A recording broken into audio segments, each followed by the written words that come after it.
Good morning, ladies and gentlemen. Before we get started, we want to let you know that this consultation has interpreting available in English and Spanish. If you would like to use this option on Zoom, please go to the bottom part of your screen where you can choose the interpreting option, and you'll find the two channels for whichever language you would like to listen in. This session has interpretation available in both English and Spanish. To access this option in Zoom, go to the bottom part of your Zoom platform and select your language preference, English or Spanish.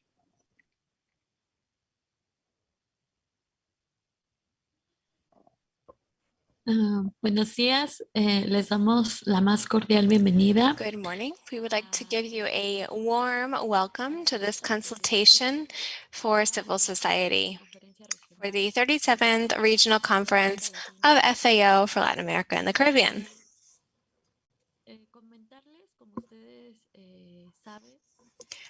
As many of you are aware, this process already began on March 4th, where we held a dialogue with several different FAO authorities and civil society reps. So today is an even more in-depth consultation, including more stakeholders, networks, and organizations, which are working on agriculture and food. So to do this, I can introduce myself. I'm Laura Hernandez. I come from ECMIA, the organization. The context of inequality that we're facing has been around long before the pandemic, but the pandemic has only underscored inequality facing different groups who have seen their rights violated or weakened, especially the right to food. Some of these groups, of course, include indigenous peoples, African descendant peoples, rural and peasant people, and farmers.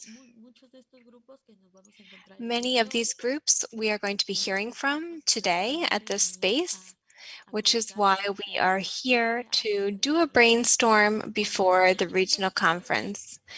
Against this backdrop of inequality, the pandemic has only sharpened the problems we already faced, especially impoverishment, lack of access to healthy food, and above all, the health crisis.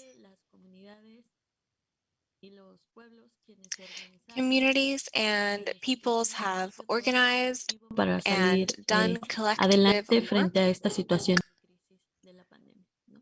to face this pandemic crisis situation.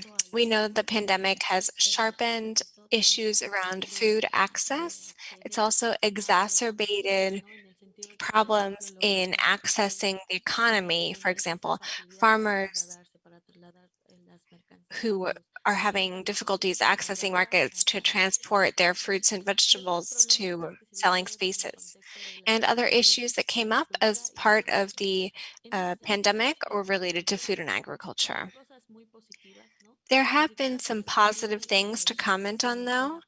Positive in the sense that the pandemic was able to underscore the importance of this sector, the importance of agriculture, the importance that our rural peasant peoples play in upkeeping food for our societies, especially in cities.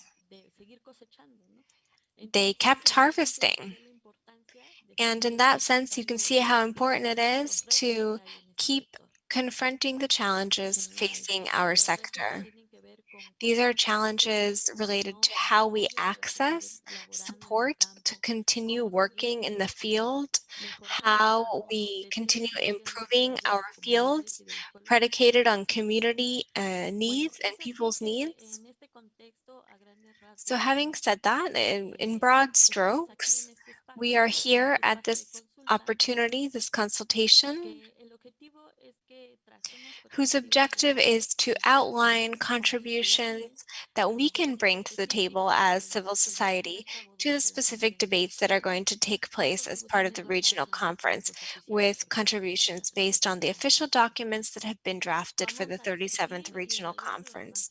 We're going to discuss the work done by the regional initiatives that were defined at the 36th Regional FAO Conference. And above all, we're going to talk about recommendations for the 37th FAO Regional Conference, which will be held in Quito, Ecuador, from March 23rd to April 1st. So we have readied the space for all of you from our Alliance of the Peoples to work for food sovereignty. We come from different networks and organizations, and our steering committee, coordinated with FAO, is organizing the space for consultation, which will serve precisely to connect networks with one another and have the opportunity to listen to each network and serve as sort of a content for spokespersons for the context and proposals that we want to bring to the 37th FAO Regional Conference. As civil society, we need to be present in these spaces where states and governments from Latin America and the Caribbean are present, because that's where the actions that are going to be implemented are defined throughout the entire continent. And as civil society, we need to be driving proposals and turning them into public policy that can be a reality for our communities.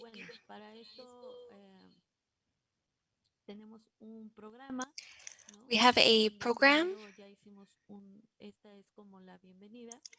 These were my welcoming remarks, and now we will have some time to analyze our current situation, our current context. We're going to hear from an organization, and we're going to open it up to the floor to hear from all of you. How are you experiencing food sovereignty in your context right now in agriculture and food? After these current situation analyses, we will have some time to reflect, and we will hear some analyses on the central documents that have been produced for the regional conference. And then we're going to go into group work, and we'll be explaining the methodology of the group work. We are going to come back to the plenary where we share everything we talked about in the group sessions.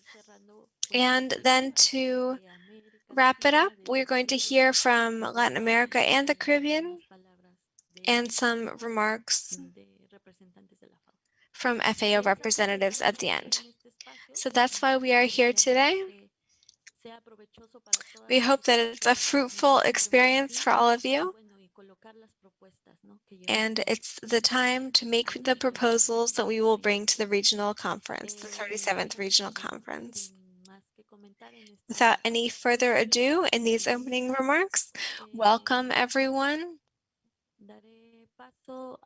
And I return the floor to the next speaker, which will be our current situation analyses.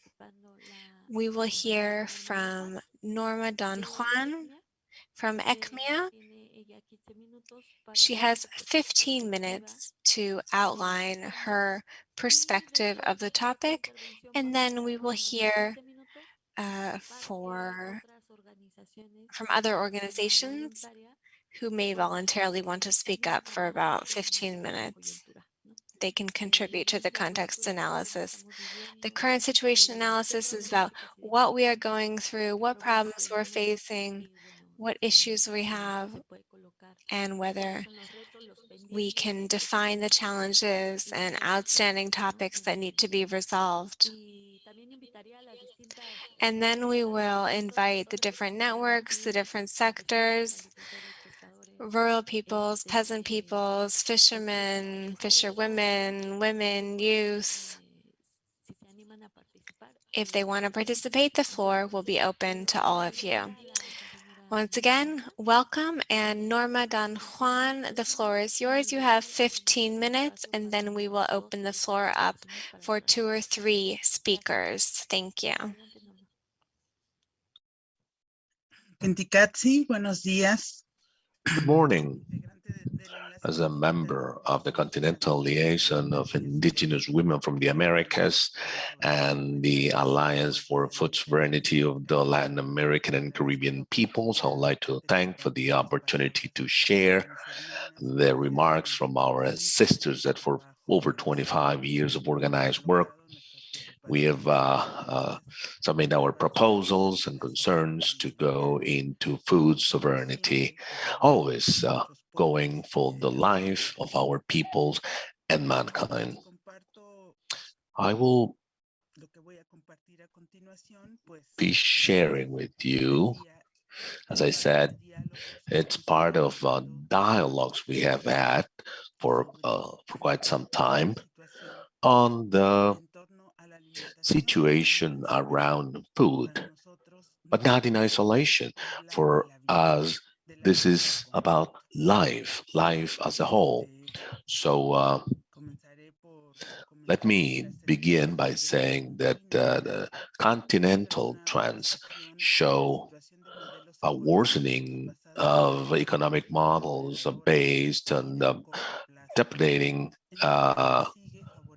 ideologies with a short-term view, when we favor the exploitation, the resources of our territories and our lives, with the argument of development and progress. We continue to extend concessions and imposing mega projects without a comprehensive previous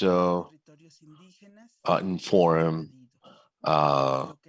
consultation process. Territories have been invaded, which has created the resistance of peoples, especially women, who have been being persecuted. We've been criminalized. We've even been killed. There is a forced displacement on families and communities, and so far, nothing has been done to guarantee their safety and security. Unfortunately, we see these situations over and over throughout the continent. The presence of transnationals, multinationals, power, mining corporations in indigenous territories, which caused pollution of rivers and soils, the de-integration of our peoples, the loss of territories, and therefore the loss of culture, forced displacement, as I said, and different types of diseases. These expansion of industries and multinationals and the various changes in the economic systems in the region mean a fast transformation of cultural patterns. A monetary-based economy is also driving change in food patterns, and with that, a change in production of both food supplies and product we use to support our economies. Thus, we consider that a key point is to keep agrobiodiversity in order to face climate change.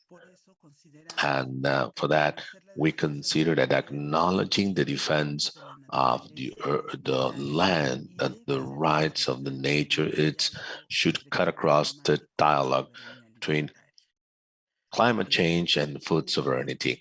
It is of the utmost importance to continue to have this dialogue by integrating the importance that governance of territory and the management of territories should be in hands of peoples, the government structures, the form of governments, and which are not included in these dialogues because this is seen as as just a topic. But for us, this is not just a topic, but life as a whole. Like to denounce the misuse of our traditional ancient knowledge, seeds, healthcare, and even our cultural expressions. The economic systems is profiting from everything as much, everything that can generate a profit. And our wisdom and knowledge are part of them. Private companies and private interests have been taking ownership of our knowledge, of our practices, and this has been privatized. There is no legal overall framework protecting these knowledge, which we believe should be addressed in order to avoid. We have to act. We're not against sharing this wisdom and knowledge, but we are against profiting from them and privatizing them. As part of this overview, structural problems such as racism and racial discrimination are overlooked. They're not addressed in the real dimension. It is assumed that more urgent problems have to be addressed, and for us, all that, it's part of those problems. On the whole situation of hunger and malnutrition ends up being an expression of all these structural problems, which need to be addressed. We cannot talk about food sovereignty or security unless we question the development model which is being imposed. We have to go from official assistance in some progress. For instance, here in Mexico, there is this policy, budgets, programs to support the indigenous people, but they're just assistance programs that will prevent us from having a food sovereignty. They bring enhanced seeds, technologies that fail to respect organic production, fail to respect non-chemical based production. All they want is a high production of food supply. So they're not adequate for our land, and they have a negative impact on our native seeds and on the production. Or there are programs with money transfers. All they do, it's provide purchasing power used to buy low nutritional quality food supplies, industrially produced, providing obesity or other diseases. And they affect negatively our motherland. These type of monetary programs most of the time discourage production of food, and some programs aiming at driving agricultural production, they do so focusing on food supplies that may be marketed in the world market. So they're not really helping these type of with this type of programs or official assistance. That's why we consider it is key to drive these agendas where we will readdress all these structural problems we have gone through, that we are going through, that we are facing, and we have tried to react. I will elaborate on that later. Laura already discussed COVID, the pandemic, and we can say that this situation actually emphasized these gaps, these inequality gaps, and the violence that we have been suffering. It's not new problems. These are problems and situations of violence that has been there, But with COVID, they were emphasized. They've emphasized racism from governments, discrimination, because overall there are no public policies with intercultural and gender-based policies. Information on COVID was late and was not really understood among peoples because they never used a language that would allow us to fully understand what COVID was all about and how we could face it. It was the same indigenous population, youth, women, organizations, governments that produced language-based information programs. We have worked on these networks, actually encouraged us to use these networks that in many cases are not used, not because we don't want to or that we couldn't have the ability to use it, but because the infrastructure is still poor and communications infrastructure is poor among our peoples. However, we can say that there were several information campaigns in our countries, in the continent, produced by the people to inform, to tell the people what was happening and what we could do given the pandemics. Thus, we had a very interesting organization where there was territorial management and control through our own protocols, including healthcare, and food measures based on our knowledge. In internet, we can find guidelines on traditional medicines produced by men and then women, as we call them, that they actually shared their knowledge so that we could promote self-care among us, among our peoples. And I believe that these is an example of our capabilities, the capabilities of women, of organizations in order to face these type of situations. There were some governments that were sensitive to this, and they acknowledged that they were not able to provide, they were not able to react, and that we actually we reacted and tried to address problems by ourselves. There was some sort of recognition, but there were not really a good support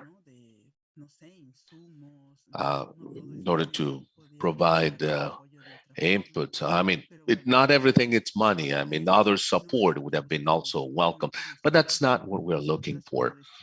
As I said, we're betting for life. And I can say that those who lived through the pandemic in a better way were those families and peoples producing their own food, healthy, chemical-free food supplies. And they had the economy, they supported the economy of their people in many areas. There was, they couldn't move from one place to another. So they had their own exchange and trading of food services at a local level. So that means that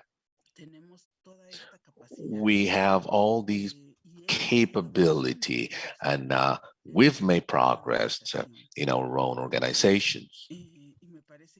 And I believe that is important because at the end of the day, we, our people, we can contribute to the responses required for the problems, not only for our people, but of the mankind as a whole.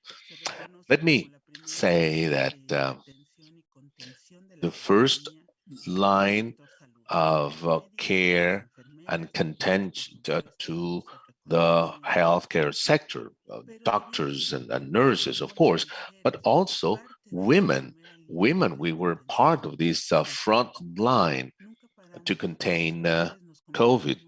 Women, we became nurses, teachers, psychologists. We uh, we conducted several tasks, and we supported the family economy and the national economy, subsidizing that with our work. We consider that there is still the recognition and of the indigenous women in the economy. This is not, we're not part of the statistics, but we believe it is important to have all that information, because through that information is that how decisions are made and how public policies are implemented. But we don't have an answer. We don't have a solution for the challenges we women face to access land, territorial management, natural resources. The existing imbalances between indigenous economy and Western market economy is still strong and still having a negative impact on our lives. There is salary discrimination, which remains unsolved. There is a strong need for strengthening the capabilities of us as indigenous women on the legislative framework, how to have an influence on politics and on policies. So it is important to have more information and knowledge so that we can contribute to the creation of markets, especially community-based markets.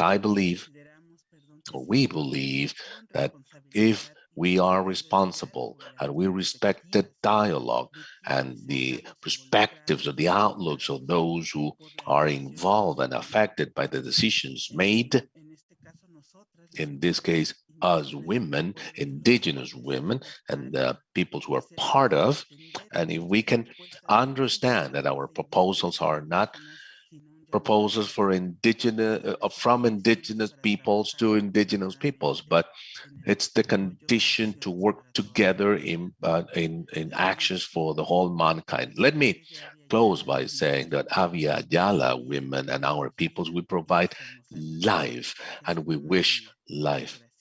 Thank you very much. Thank you so much, Norma,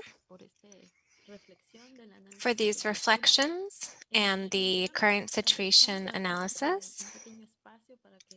We are now going to allow any other networks who are present to contribute, maybe some 10 minutes, maximum 2 or 3 participants. You're welcome to jump in, and I also want to let you know that we are broadcasting on YouTube. So we invite anybody who's watching us on YouTube to share your comments with us, and you can send us contributions that we can read out so that we can richen this discussion. We invite anybody on Zoom, of course, to contribute. We also invite you to send us in the chat your name, your country, and your organization, because we don't have time to introduce ourselves with everyone. Money, we see your hand up. You would like to speak, and then if anybody else wants to speak after, please raise your hand. There's a raise your hand option under the reactions button on Zoom, and you can use that to raise your hand. Or you can send us a note in the chat that you would like to speak. So please be brief in this moment. It's just about adding on an idea so that more than one person can speak. Mani, go ahead.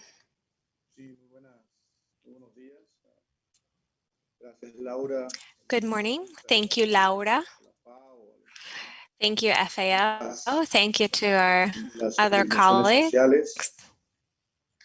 from civil society organizations. Thank you to everyone who's watching us through the social media broadcasts.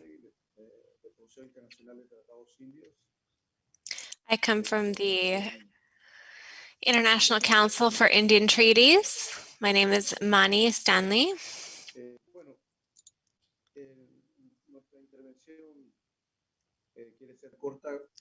So we should be brief.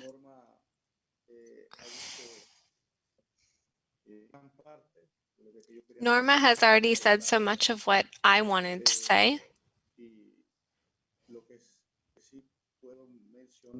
But what I would add is that before the pandemic, we kind of had an idea on what was happening in our region. The Caribbean had been hit by so many natural disasters. Haiti also facing serious issues, not just environmental, but also social issues. Cuba, a long history of facing an economic embargo. Mesoamerica, South America, conflicts all around, the struggle for land, for territory, for the large waves of migration, even coming from Africa. We've seen lots of people from Africa coming to South America, moving into Central America, trying to get to the US. So we've seen major challenges, but we've also seen conflicts over environment, water, territory. We knew what the continent was facing, but then the pandemic came and the situation got even worse. We know neoliberal policies that did so much damage to our structures, to our schools, and they've only been exacerbated. But there's a counterpart to that, and I think that's important to highlight. We saw indigenous communities acting in solidarity with each other. We saw communities exchange food with each other, communities that didn't even know each other before. We saw our traditional doctors rescuing medicinal plants and traditional songs to cure and to fight disease. We saw the vaccine come, which is just barely becoming widespread, but COVID was not going to wait for the vaccine, so we needed these healers before the vaccine came. We've seen the work of youth and women in the field. In the case of Panama, much of our youth lives in the city or urban areas, but they left. They went back. And we've got territory, we've got space for that, but in other parts of the world, they may not have space like that.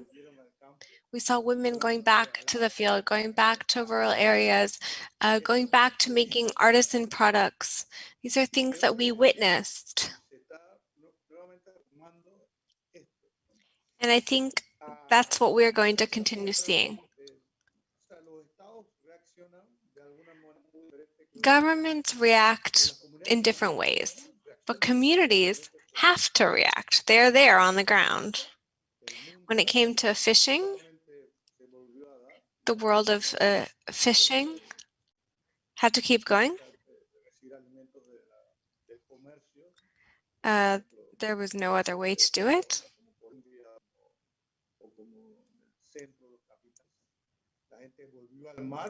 People went back out to the seas, rediscovered fishing.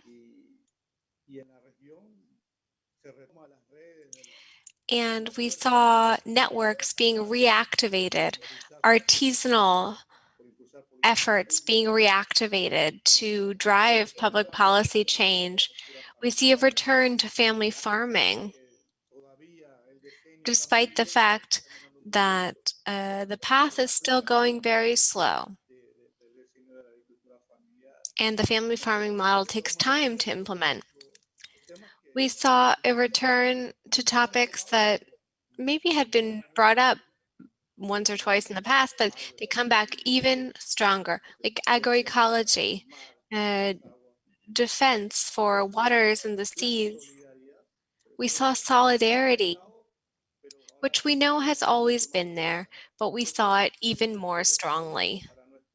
So the challenge for our conference, which takes place in 1 month, as Laura told us,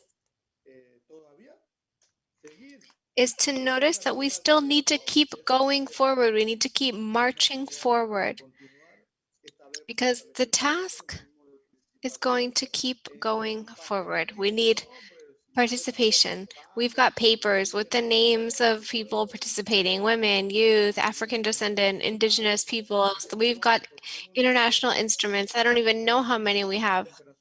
I think there must be dozens of international instruments designed to encourage civil society to engage. It's all there in document format. And some are binding. Some are part of treaties. Some are just international conventions that certain civil society organizations and countries have signed.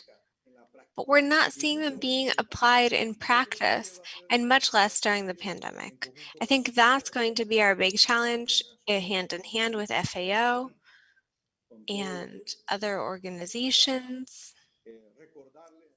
to remind governments that we do have international instruments that we need to use,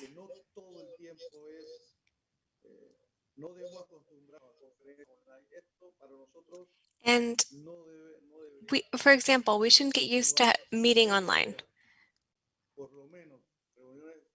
We should be having regional meetings in person, at least within Caribbean, South America, Mesoamerica. We need that in-person contact. This online thing is not the same.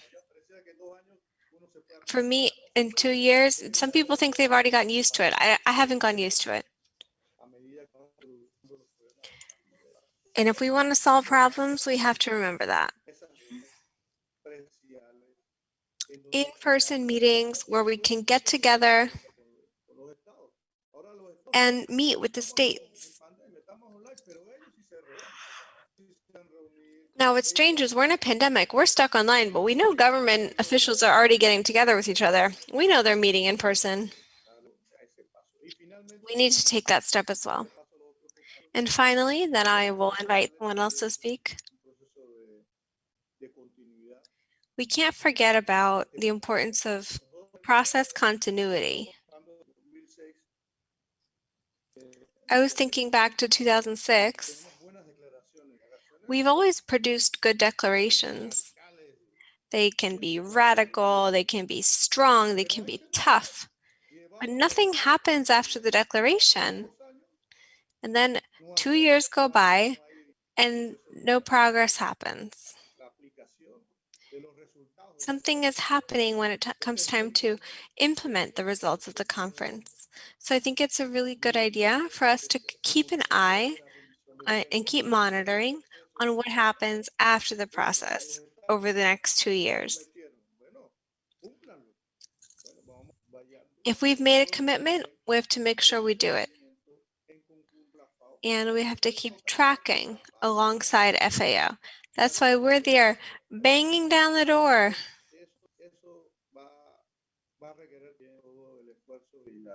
Time and effort are required, and everyone's energy is required. We know that many family members have died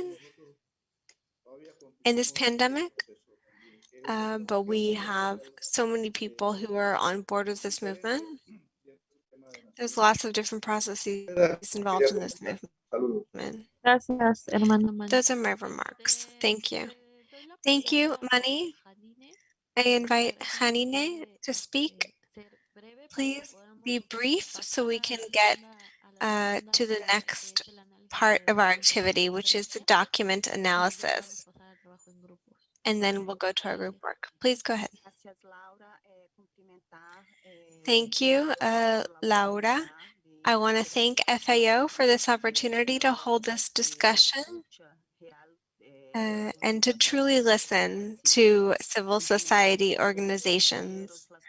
Alongside all of my other colleagues here, I want to thank Norma. It was a great speech. It really invited us to think. I'm Giannini Cucigno. I work for IDECI. We are a civil society organization that fights for the rights of consumers and the rights of people to have a healthy diet and a sustainable diet. I want to reinforce one point that was brought up around consumption. The way that food is being produced is that the food is being commercialized and then consumed, and food systems, it can be full of poisons and ultra-processed foods. And we have, of course, the information from the food guide that tells us how to classify foods into minimally processed and ultra-processed foods. There's a point here I would want to highlight: how important it is to include the concept of ultra-processed food in the declaration, the importance of having countries working with food guides that are based on foods and not nutrients, but on foods that are real foods.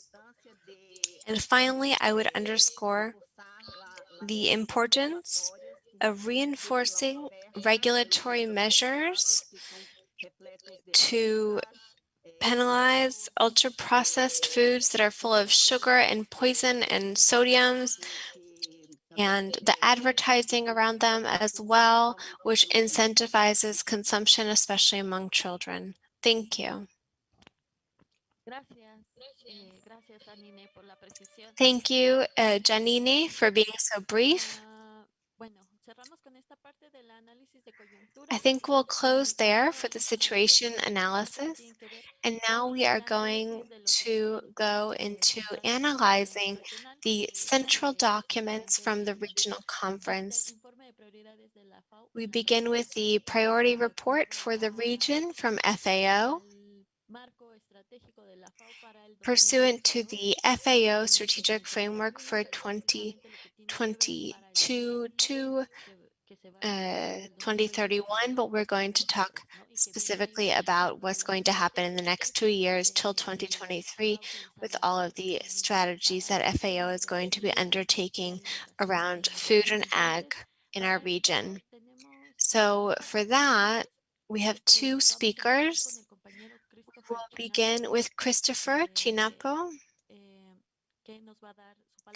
who's going to speak, and then we will go to Mani. Christopher, 10 minutes maximum, please. And then we'll have time for group work. Thank you. Hi, good morning, everybody. Good morning, colleagues. And I'm not going to repeat what I actually said on Friday, but I'm going to continue with some insights regarding the analysis of the priority areas.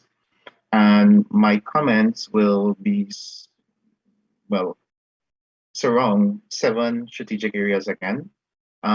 This time looking at the systems approach and alignment, going into ecological services. And I may not go through in the order, but we may pull out these issues coming from the comments. The need for localization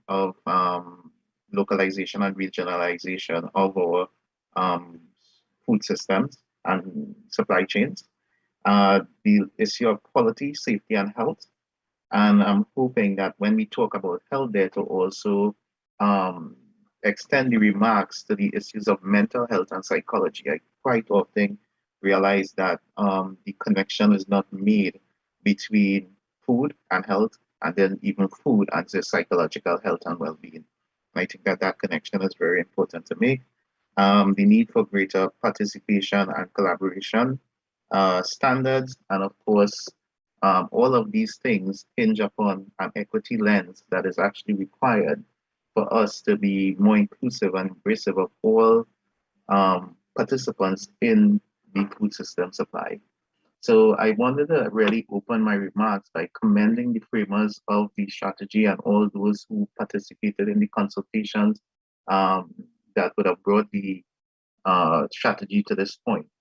I think we have done an excellent job in framing these issues, but like someone said before, we have gone through these processes over and over. We do know that rethinking the food systems is an ongoing process. But we do know that we have significant implementation gaps. And we do know that we need to accelerate action on the implementation of the solutions that are put forward in addressing our food systems. So that being said, I do believe that in terms of the challenges, there were two additional areas that we probably need to look at and examine even further from a regional and Caribbean perspective in terms of shortening the supply chain between the Latin American and the Caribbean region. The majority of food actually consumed in the region actually is imported from miles away. And that cannot be consistent with the objectives to decarbonize our agricultural system. So in terms of alignment, we do need to examine this whole issue of the length and breadth of the supply chain. And there's also this, this need and this priority to then strengthen the local resilience and food sovereignty in light of what we have seen from the COVID-19 pandemic in terms of supply chain disruptions that led to food shortages, that led to price increases and inflationary pressures on our public. The next thing in terms of the strategy, the four betters are, in my view, an excellent guidepost. I do think that there is need for care as to looking at them as separate priorities, but I think it's more important to look at them as an integrated set of priorities with a lot of key overlaps between the particular issues. And by doing so, emphasizing the need to look at, from this system view, all players in the supply chain. And I'm so appreciative of the remarks that were shared by Janine, who is here representing consumers, because quite often we are caught up in the production, looking at production so often that we don't look at the whole issues of consumption. And for me, a systemic transformation of the food systems requires us to look beyond production to then address issues of access to availability, consumption patterns. And if we are to truly be better and to truly have better nutrition, the connections between food and health need to be made more clearer and more distinctive. And by health, I'm just going to re-emphasize this point. I wish to include mental health and psychological issues. There's an insufficient connection that is being made between poor nutrition and mental health, and we definitely need to make those connections. I think the pandemic has actually highlighted how important it is to address the interrelatedness of these issues. Again, taking this sort of systemic approach.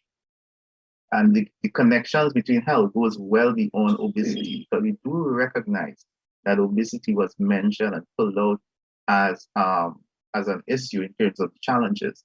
But we do recognize that we have to go beyond the obesity, because it's more than just obesity that is affected by nutrition.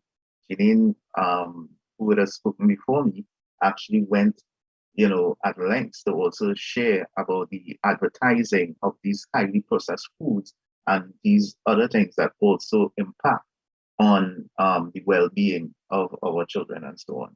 So we have to truly work together to have better operational definitions on what is nutritious food. That may be part of the future engagement, because we need to engage further on what is actually nutritious food, what is safe food, what is healthy food, and are they truly different? And if so, what makes them different? And therefore then underlie our strategy going forward to actually producing what actually is nutritious food and making nutritious, healthy food available to our consumers and to our markets. And again, underpinning this systemic approach is the whole question of the circular economy and recognizing that we must address the issues of waste in a systemic and sustainable way. The widespread use of, I'm also going to go in now to the ecological services and the need for respect of an ecological transition and recognition and respect for soil and biodiversity of our areas. And we're going to really speak to this widespread use of harmful pesticides, fertilizers, and chemicals, which all affect sustainability, resilience, and the future livelihoods of those actors within our food systems. We have to look at it. It's affecting health, it's affecting mental well-being. In particular, it also affects, we are looking at increased participation of women and children in the food system. But then these chemicals impact on the women's bodies themselves. It affects health. It stimulates cancers. It's also then destroying ecological services such as your water security and soil security, which is all critical to continuing and sustainably producing these soil. And when this strain is being placed on these ecological services, it then creates migration away from places that were traditionally hotspots. So we have to look at this whole issue of chemical use from a systemic issue, and in the context of, as I mentioned on Friday, the issue of alignment with the SDGs, Paris Agreement, the Sendai Framework, and the whole issue of a biodiversity, the biodiversity conventions and so on. Where was I? So there's a strong emphasis that needs to be placed away from transition and away from chemicals, educating farmers and producers as to the organic options that are available, and creating a culture of good agriculture manufacturing practices that also promotes non-toxic chemical usage throughout the food system value chain. And again, the circular economy provides great opportunities to do that in a sustainable way. The areas of focus are well articulated in the report so far, coming from all of the previous consultations and so on. And I do think some of the speakers before me have articulated probably even better than I can the issues related to the need to improve financial flows to small and medium holder farmers, indigenous groups, producer organizations, women and youth, all of whom these challenges have become mainstream, and all of whom have challenges accessing mainstream finances. So there's definitely a need to really keep on the agenda this whole urgency of simplifying financial flows and so on going into these groups and communities. On the issue of digital transformation, I recognize that there is also a need for us to organize into clusters in order to drive down the cost of actually implementation and optimize the benefits of the digital transformation for both producers and consumers. Being mindful always that increased digitalization also has impacts on our ecological services, on nature, So we really have to strike a healthy balance in the use of these technologies. And as far as it also helps to accelerate our actions in relation to climate change, to preserving biodiversity and conserving our biodiversity as far as practicable. With that being said, I want to commend. Un minuto, compañero Christopher. You have 1 minute, Christopher. Yeah, minute. I'm in the last minute here. So the digital vision initiative, I wanted to also extend that is an excellent initiative, but there are opportunities to expand impact and reach by creating strategic partnerships and alliances with others, and this is where these partnerships and alliances come in, and with others in thing, because we need to go well beyond 1,000 villages.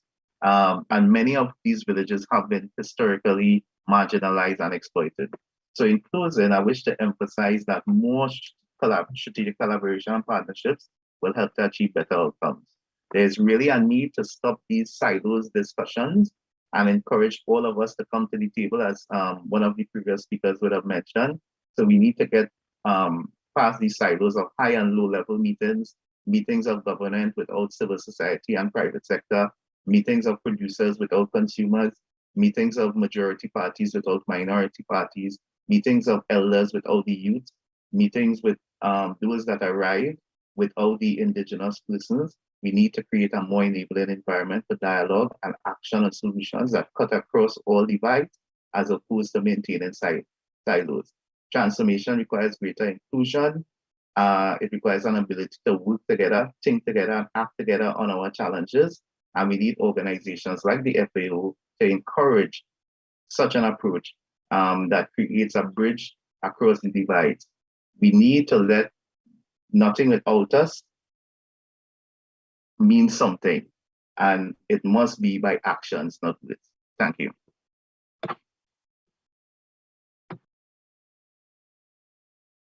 Gracias, compañero Christopher. Disculpen que Thank you, brother. I'm sorry for the interruption, but con los tiempos limitados, sobre todo we por la have, as you know, limited time, especially for the interpretation services. So I will, Manny will have the floor so that we can go into the breakout groups, and then we will have time to discuss our views. Okay, good morning again. This was not the plan, but our brother Fausto, he was not feeling well today. Nothing to worry about, nothing serious, but and Maria Noel with Maela, who is also not feeling well today, some sore throat, and they would like to apologize. They would be doing the analysis of the documents, but we've already you can watch the video, the recordings of the first day, the Friday the 4th. There we touched upon the 3 documents and initiatives. Maybe you could access that information. I believe FAO has already uploaded that to the web page, or maybe during the week. I will just discuss 5 points of the document, which is what Maria Noel won. One is about family farming, agriculture, climate change, agroecology, the role of the women, and productivity and market. Of all the documents, they want to emphasize these 5 elements from the document, because in the documentation we received, there is also a context analysis, data, the work to be done during the next 2 years, the three initiatives that are stated. The previous years are we have several tasks in the pipeline, different tasks that are building up from the previous year. So I will try to be very precise. For topic number 1 on family and indigenous agriculture. Last Friday, Fernando with the COPROFAM said that we needed these elements. We were missing this element in documentation. This is a very important topic.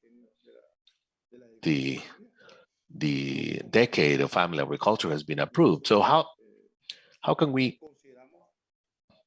approach this? We believe that family farmers are not acknowledged as a subject to contributing to a solution, but as a goal, especially women, youth, and indigenous peoples. For us, of course, should not be a matter of shouldn't be nothing new. For 500 years, they have seen as farmers that know nothing about the land. Women, the house, youth, they know nothing. There's always indicators, and this has been the situation so far, despite all the documents, I think. So the document cannot continue to show that we are a goal. No, we're not a goal. No, we make a contribution to this track. We offer the knowledge, not that our knowledge is too different from that of the academia. So this has to go hand in hand. The equal acknowledgement, equal participation throughout the process, as a sister with Myla, throughout the process, like Fernando said, throughout the whole process, in the earliest stages, preparation, monitoring, accountability. I mean, throughout the whole process, and at the same level. And the other element is climate change. We consider that there is no depth. It's not deep enough. There's no differentiation made on productivity on the territories, policies that require differentiated policies. Back to the same topic. There are different views as to the challenges posed by climate change. We know the reasons, the cause, but this is not seen in the documents. I believe there again, we have to listen. That's why the consultation, that's why the working groups should emphasize the actual causes of climate change and what we expect so that we can work together.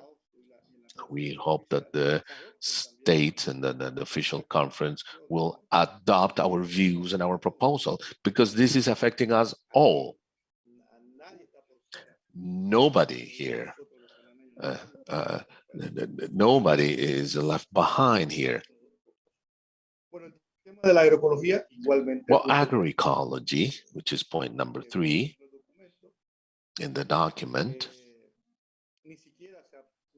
it's not even mentioned. No reference is made to agroecology, role, contributions in situations of economic and environmental stress, given the climate change and the situation given COVID, local markets, production, autonomy, biodiversity of seeds, crops.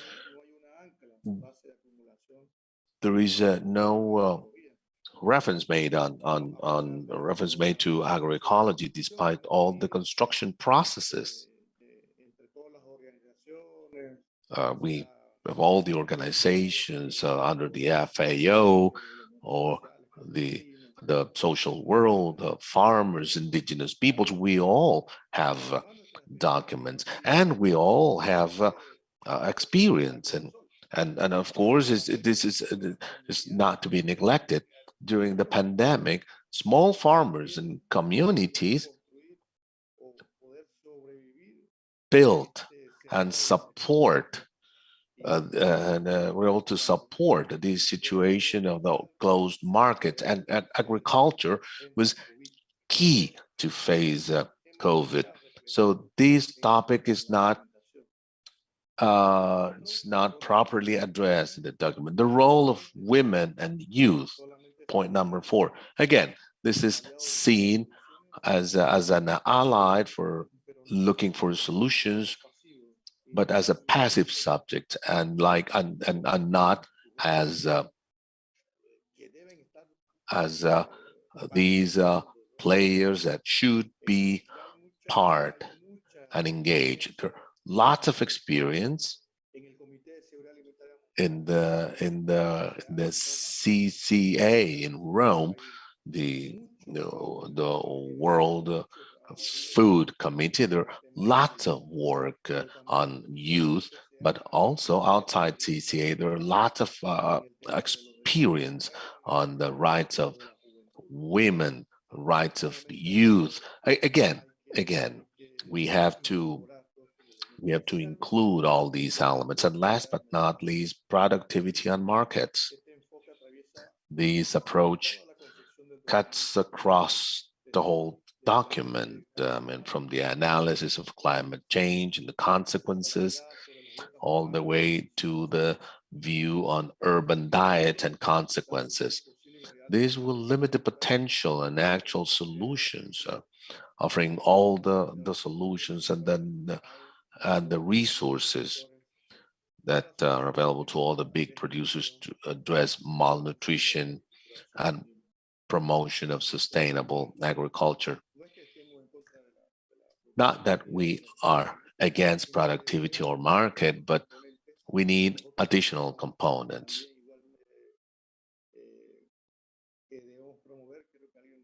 We want to promote not only the importance, but also that there are other markets. Production of smaller communities is always neglected. The contribution of fishermen, for instance,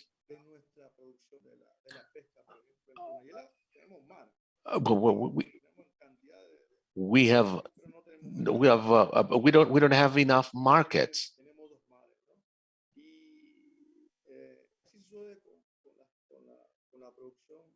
With the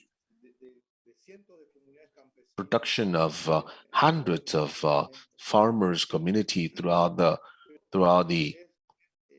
continent, but there's always from our experience, we've learned a lot from our brothers from the Alliance. There's also good production, but there are also rules and regulations among the communities. And the FAO document not only should identify that, but also other topics such as the human right to food, or human rights as a whole. Very well. Those are the 5 elements to consider, 5 points, and this is the end of my remarks. Thank you. Thank you, Manny. Very well. I'd like to thank all those who participated in the first context analysis. Manny identified the elements, the food for thought of these on this FAO document to be presented in the regional conference. And So now I will be offering the introduction, the guidelines for the breakout groups. So what will be the questions that should be answered? And let me share with you a document. I hope you can read it. What will be the goal of these breakout groups? As I said, we'll be discussing and producing recommendations for the 37th Regional Conference. Remember, this will take place by the end of March. And all the inputs, all the contributions from the groups will be put together as a declaration of a civil society. Manny already discussed some of the elements of these report of FAO priorities for the region that will be part of the 2022-2023 period. The document addresses 3 regional initiatives that will be the main principles where, as a civil society, we need to contribute and to discuss about these regional initiatives. The document was circulated to your emails. I hope you've read these thoroughly. But these are the regional initiatives. Number 1, sustainable agri-food systems to provide a healthy diet for everyone. That's the number 1 regional initiative. Then we have the developing an inclusive rural societies. Number 3, sustainable and resilient agriculture. Each one of these initiatives is focused on 3 areas. Those who will be facilitating have these documents at hand. This is both in English and Spanish, so that you can discuss that thoroughly, and you can put some context to this initiative. Likewise, considering these initiatives, we need to think of gender, youth, inclusion, the decade for family agriculture by the UN, starting 2019 till 2028, which is the necessary to guarantee sustainable agri-food systems for the countries, the families, and regions. So, using this document as a foundation for the discussion, we will answer 3 questions. Each group will answer the same 3 questions. It's just 3. The goal is to trigger the discussion. Agriculture, as we discussed in the FAO, includes forestry, fishing, hunting, agriculture, and livestock. These are the 3 groups. Group one is indigenous peoples. I will be facilitating the group, and somebody in the group will volunteer for writing our report. The questions are: 2 years into the pandemic and the effects on the various sectors, including food and agriculture, what actions are necessary, both in the short and long term? This is the same question for all 3 groups: indigenous peoples, fishermen, and farmers. Question 2, what are our recommendations as indigenous peoples, in this case, for each group, indigenous peoples, fishermen, agricultors, and farmers, to have more efficient, inclusive, resilient, and sustainable agri-food system. The 4 improvements are better production, nutrition, better environment, and a better life. So what are our recommendations for that, for each one of the groups? And the third question is aiming at having a full participation of all the groups, women, youth, and considering that the family agriculture decade has already started, together with the other, we have the decade of UN for restoration. Well, with this framework of actions at international level, which has to do with agriculture and food, what strategies are necessary to guarantee inclusion of all these groups represented as a civil society, and how to achieve substantial changes for this decade of family agriculture and other decades we consider important. So these are the 3 questions. Let me just add that who will be facilitating group 2? Group 2 is for fishermen. We'll have Nimo Amaral, he's with Coprofam, and group 3, in group 3, which is farmers, we'll have 2 groups. One will be in English, facilitated by Christopher Chinapu, and the other group will be in Spanish, facilitated by Erika Taquel. She's a clock via Campesina. So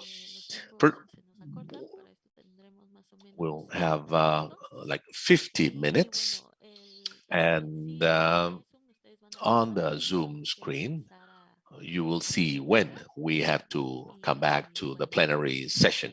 And at the end, in the plenary session, the rapporteurs will read the reports, and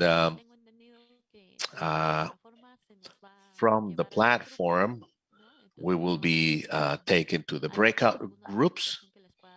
So there is nothing, you don't have to select the group, but the IT team will take us to the breakout groups, and you already know what to do, and those who will be facilitating these groups. So thank you.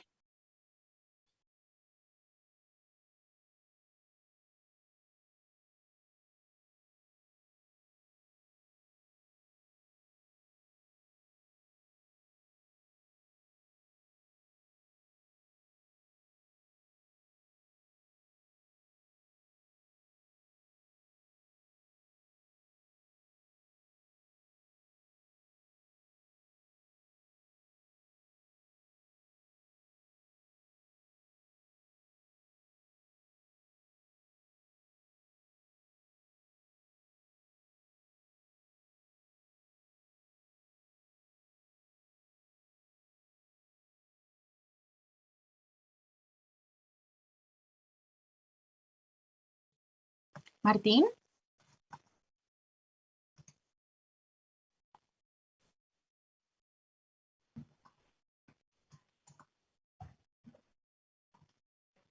Hola, Martín, Paco.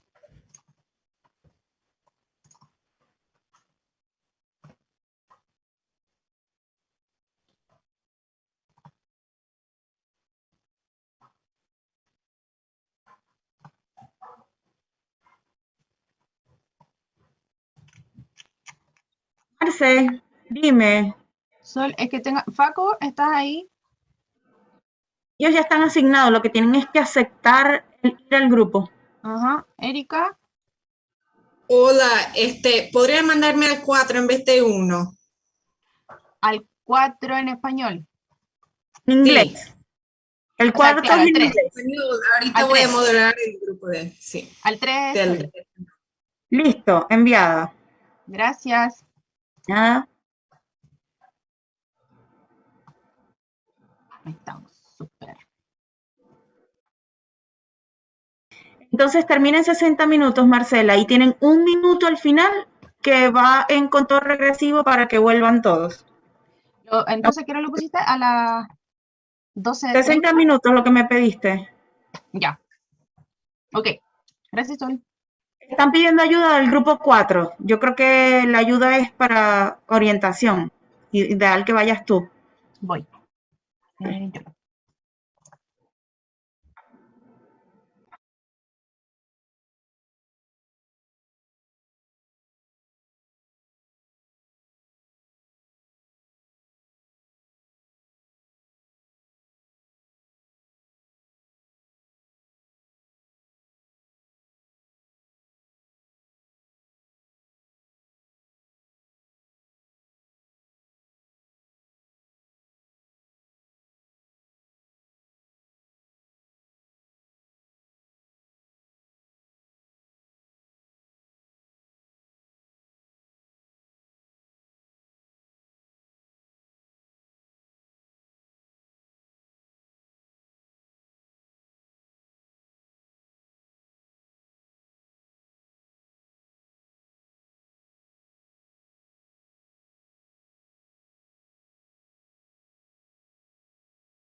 Eva.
Hola, Migdalia. Hola, Eva. Hola, Medalit.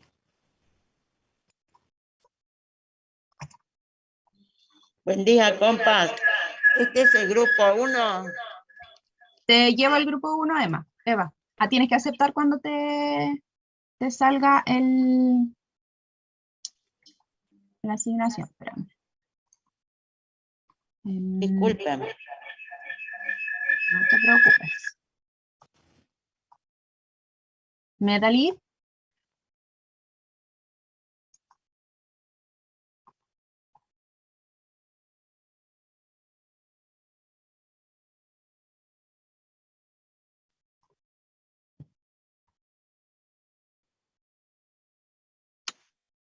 Hola, Medalit. ¿A qué grupo te envío? ¿Al 1, al 2 o al 3? ¿Pueblos indígenas, pesca o campesinado?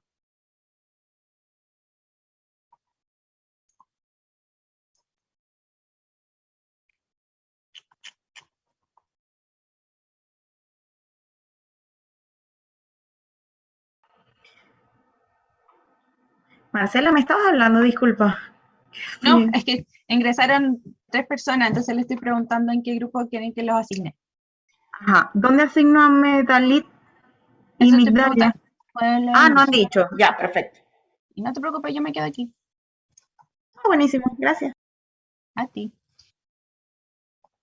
Migdalia, si quieres escribirme, no, todavía no conecta tu audio.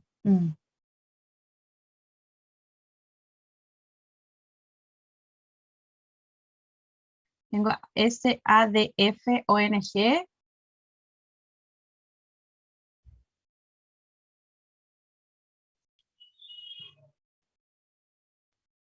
Hola, ahí creo que escucho. ¿Aló? SADF. Sí, hola.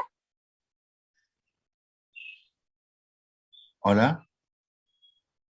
Buen día. ¿En qué grupo le gustaría participar?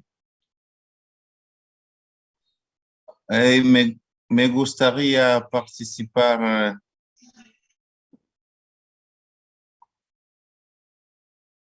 ¿Se le podría enviarme?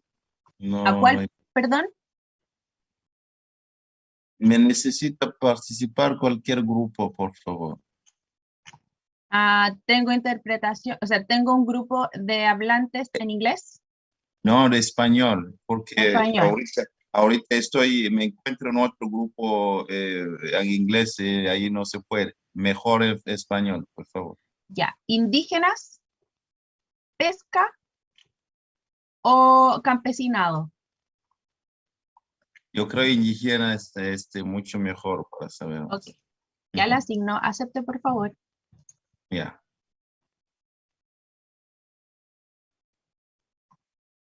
Migdalia, me quedas tú, pero no, veo que no se conecta tu audio.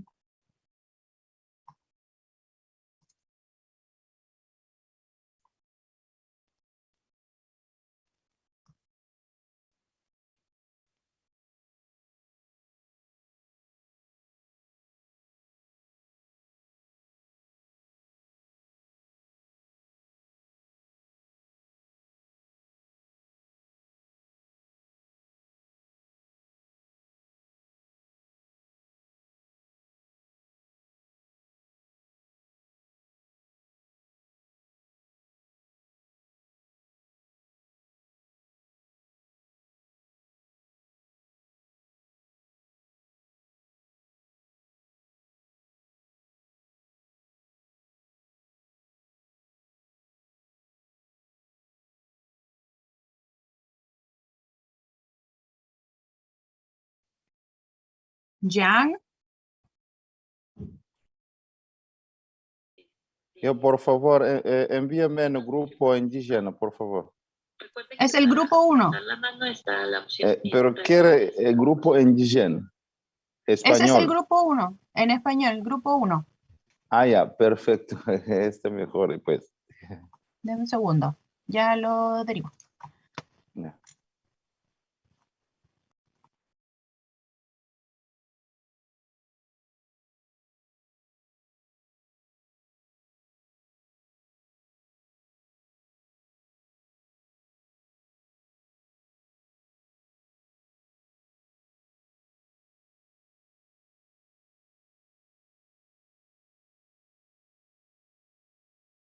Sol.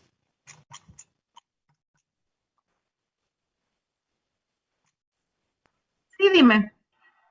Mira, que estoy tratando de enviar a Jan Cabongo al grupo 1, pero no me aparecen los no asignados. No, aquí está bien, no se preocupe.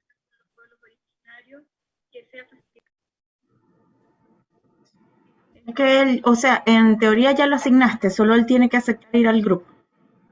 Claro, Jan ya está asignado al grupo de indígenas. Tenía que aceptar la invitación. Ya.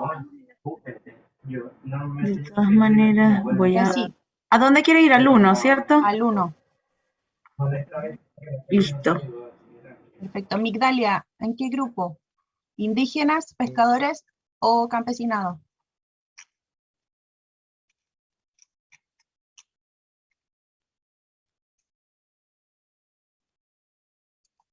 Listo.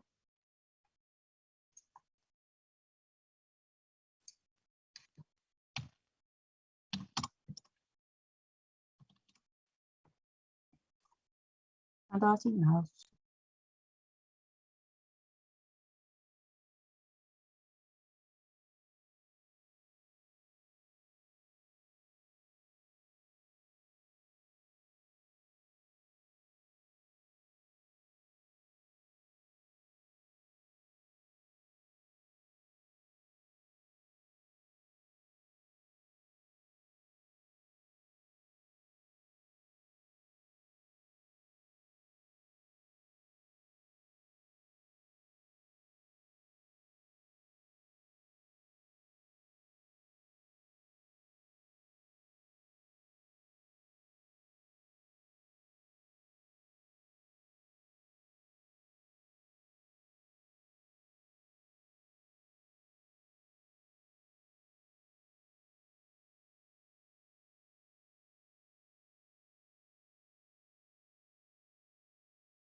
of healthy food systems and advance towards a new development model based on the principles of equity, equality, justice, care and protection of Mother Earth, and international solidarity. 8. Guarantee in all decision-making processes the empowerment of women, youth, rural workers, handicapped persons, Afro-descendants, family farmers, peasants, fisher women, indigenous and native peoples, and consumers, also ensuring the empowerment of the youth that comprise our people, communities, and territories. 9. Respect and support the initiatives of indigenous women and youth in the matter of caring for the members of their communities, be it spiritual, emotional, nutritional, and medicinal, through traditional practices and their own mechanisms. The pandemic revealed the great barriers that we must overcome, and the state of quarantine inflame the multiple types of gender violence that we suffer. So it is necessary to guarantee our resilience and economic, social, and political autonomy. 10. Strengthen the role of youth from all sectors and define concrete responses that implement the demands of urban and rural youth, as well as adopt measures that strengthen their actions and guarantee their rights to quality education appropriate to the different contexts and youth sectors, access to natural goods and basic collective services, access to decent work and job opportunities that promote their socio-economic development with dignity, and access to recreational spaces and infrastructure for the development of socio-cultural activities. 11. Safeguard the rights of indigenous and native peoples and recognize the value of their tradition in the defense and care of their peoples, especially during the pandemic. Their cultures and ancestral knowledge were decisive in combating the proliferation of the pandemic in their territories and guaranteeing the survival of their peoples, since they did not receive due attention from current governments or the benefits of the measures adopted by those governments. 12. Build a joint and effective strategy to confront climate change, aligned with measures and instruments that preserve our environment and promote agroecology as a way of life, sustainable production and consumption. It is necessary to promote agroecology policies as a mechanism for protection of biodiversity and a sustainable system resilient to climate change, so that FAO can raise awareness and provide the necessary technical assistance to member states so that they include it in an intelligent system aimed at sustainable development. 13. Promote programs and policies aimed at the restoration of natural spaces and ecosystems, such as forests, that are affected by extractive activity.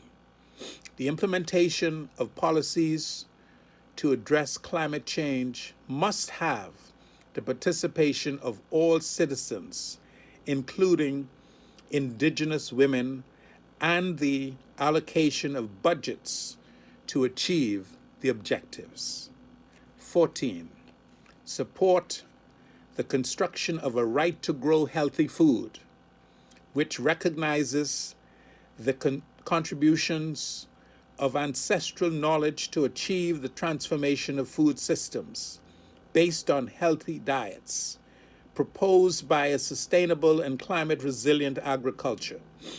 In particular, FAO can support us in protecting traditional knowledge, foster synergy between the work of FAO and United Nations conventions on chemicals by creating a mechanism for sustained regional interaction between IPs and family, peasants and indigenous farming, where innovative ways of sharing can be exchanged, pesticide-free agriculture, the use of clean water, and sustainable development. 15, and democratize digital technologies and guarantee the inclusion of all sectors and peoples represented here in decision-making spaces on the production of knowledge, on the digitalization of agriculture, with adequate investment of resources to promote permanent training processes and innovations, technologies that recognize agroecology and traditional and ancestral knowledge in the production and dissemination of knowledge based on the use of these digital technologies. Well, until now, these technologies have not been at the service of everyone, and the digitalization of agriculture has unfortunately been exclusive and aligned with the attempt of a new industrial revolution, which tends to replace ancestral knowledge with disposable goods. The CSOs support FAO's regional initiatives and propose that these be implemented with concrete actions, budget, and adequate social participation that help us to stop neoliberal advance in the continent, since this represents a barrier to implement the rural development proposed in writing. It is time to recognize the central work of the organizations to guarantee food sovereignty and security, and to strengthen it in the FAO's work plan. However, it is necessary to make explicit in the regional initiatives the commitment to the implementation of the Plan of Action of the United Nations Decade for Family Farming, the Declaration of the Rights of Peasants and Peasantry, and the voluntary guidelines on responsible governance of tenure, the land, fisheries, and forest. Other documents, such as the encyclical of Pope Francis, can offer elements that strengthen and our struggles and contribute to the development of concrete actions to overcome poverty and hunger. The civil society organizations express our thanks to FAO for the support and efforts undertaken to carry out this regional consultation in a broad, inclusive, and participatory manner. But it is necessary to broaden social participation, and the voices of the peoples also in the regional conferences to guarantee direct dialogue with representatives of government of our region. We reaffirm our commitment to continue collaborating in the construction of instruments of political response that guarantee the rights of the peoples of the Latin American Caribbean, preserve our territories and natural assets with concrete actions for the reduction and elimination of hunger and existing inequalities in our region. Thank you.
Para todos y cada uno de nosotros,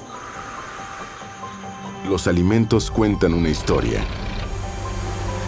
Empieza por la agricultura y nuestras acciones repercuten en su viaje, en cada paso del camino. Tenemos un planeta y formamos parte del mismo sistema. Debemos trabajar juntos para construir un futuro mejor. Debemos reconectar con la naturaleza y trabajar como si fuésemos uno. Reescribamos la historia de los alimentos para un mundo mejor y más sostenible.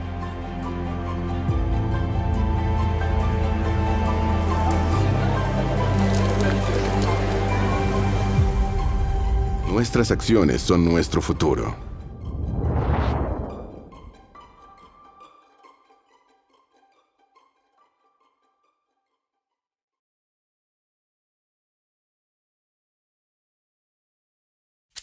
Kidney beans, mung beans, black beans, jack beans, navy beans, rice beans, lentils too. Pigeon peas, chickpeas, tarwi vetches, lupins, yellow, white, and blue. We're just some of your favorite pulses, dry seeds of leguminous plants. Environment friendly and climate smart. We enrich the soil and boost your heart. We're protein, fiber, and mineral rich, supporting your gut so you feel great. And best of all, we're everywhere, in countries and regions around the globe. So whenever you need some nourishment, you will find us close to home. Pulses, don't you just love us?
Las políticas públicas son fundamentales para que los agricultores familiares impulsen la transformación hacia sistemas alimentarios sostenibles.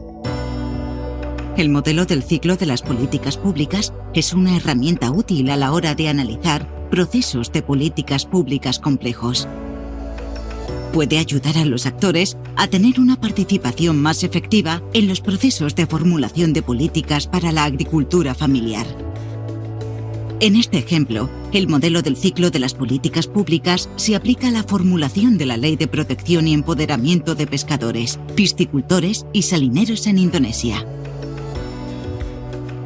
La necesidad de proteger los derechos de los agricultores y pescadores pasó a debatirse en la esfera nacional indonesia con ocasión de la Conferencia Nacional sobre Reforma Agraria y Derechos de los Agricultores en 2001. La efectiva movilización de la sociedad civil que tuvo lugar en 2013 en torno a la Ley número 19 relativa a la protección y el empoderamiento de los agricultores sirvió de base para que, en 2016, el Comité Nacional de Agricultura Familiar exigiera que se adoptaran medidas específicas dirigidas a pescadores, piscicultores y salineros. Estos esfuerzos dieron sus frutos. El Ministerio de Asuntos Marinos y Pesqueros convino en que los desafíos a los que se enfrentaban los pescadores debían tratarse a nivel gubernamental. A esta instancia se la denomina definición de la agenda.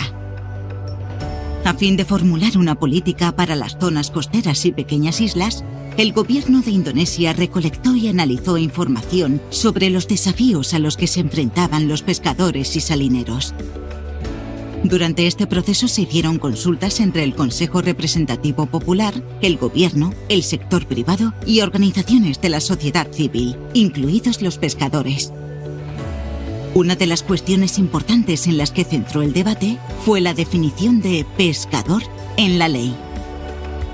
Así, se elaboraron 3 artículos esenciales del texto legislativo para especificar los criterios y las características de los que serían los beneficiarios de la política, es decir, los pescadores.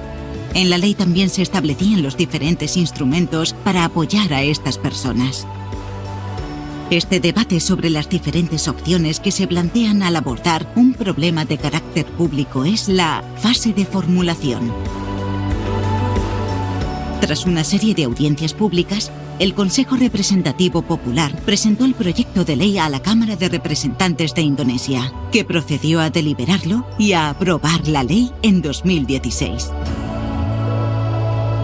En la fase de implementación participan diferentes instancias administrativas del gobierno de los niveles nacional, provincial y distrital. En el plano nacional, la ejecución de la política corre a cargo del Ministerio de Asuntos Marinos y Pesqueros a través de una reglamentación especial. El Ministerio estableció instrumentos para beneficiar a los pescadores, como un programa especial de seguros para pescadores independientes, así como préstamos destinados a financiar el desarrollo y la diversificación de las empresas pesqueras.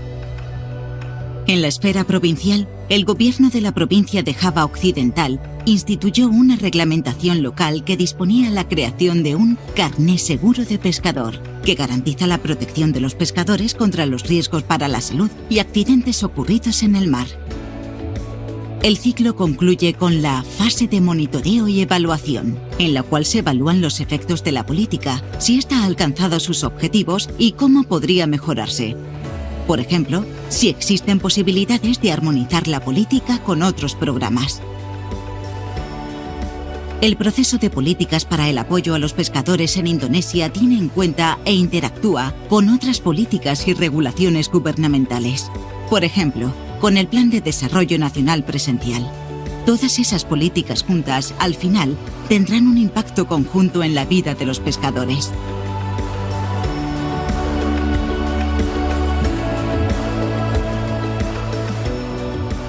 El marco de aprendizaje sobre ciclos de políticas para la agricultura familiar puede ayudar a crear un entorno propicio para alcanzar los objetivos del Decenio de las Naciones Unidas de la agricultura familiar mediante políticas contextualizadas y bien orientadas que contribuyan a la Agenda 2030 y a los sistemas alimentarios sostenibles.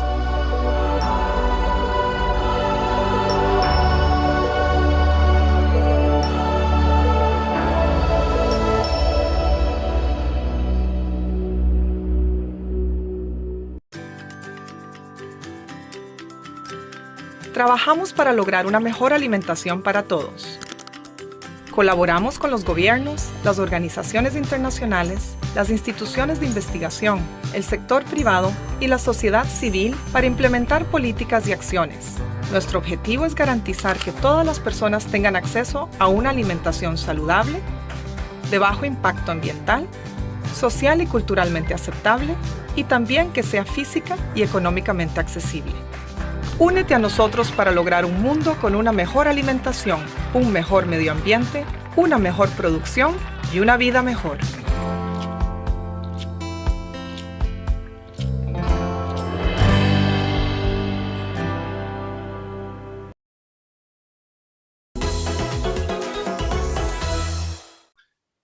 Your Excellency Prime Minister of Haiti, Excellencies Vice President of El Salvador, Ecuador, honorable leaders and the ministers of Nicaragua,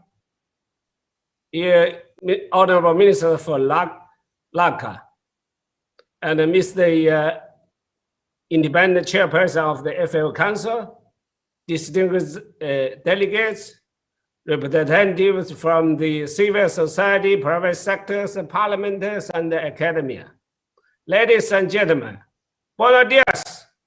Estamos felices de conocerlo ahí. I'm very pleased to be with you at this 36th session of the FAO Regional Conference for Latin America and the Caribbean. Let me start by recognizing the government of the Republic of Nicaragua for the flexibility shown in the collaborating with the FAO Secretary to convene this first virtual regional conference for Latin America and the Caribbean in FAO history. Amid the ongoing global pandemic, I extend my gratitude to the government and the people of the Republic of Nicaragua for hosting this conference. Latin America and the Caribbean has been affected disproportionately by the COVID-19 pandemic.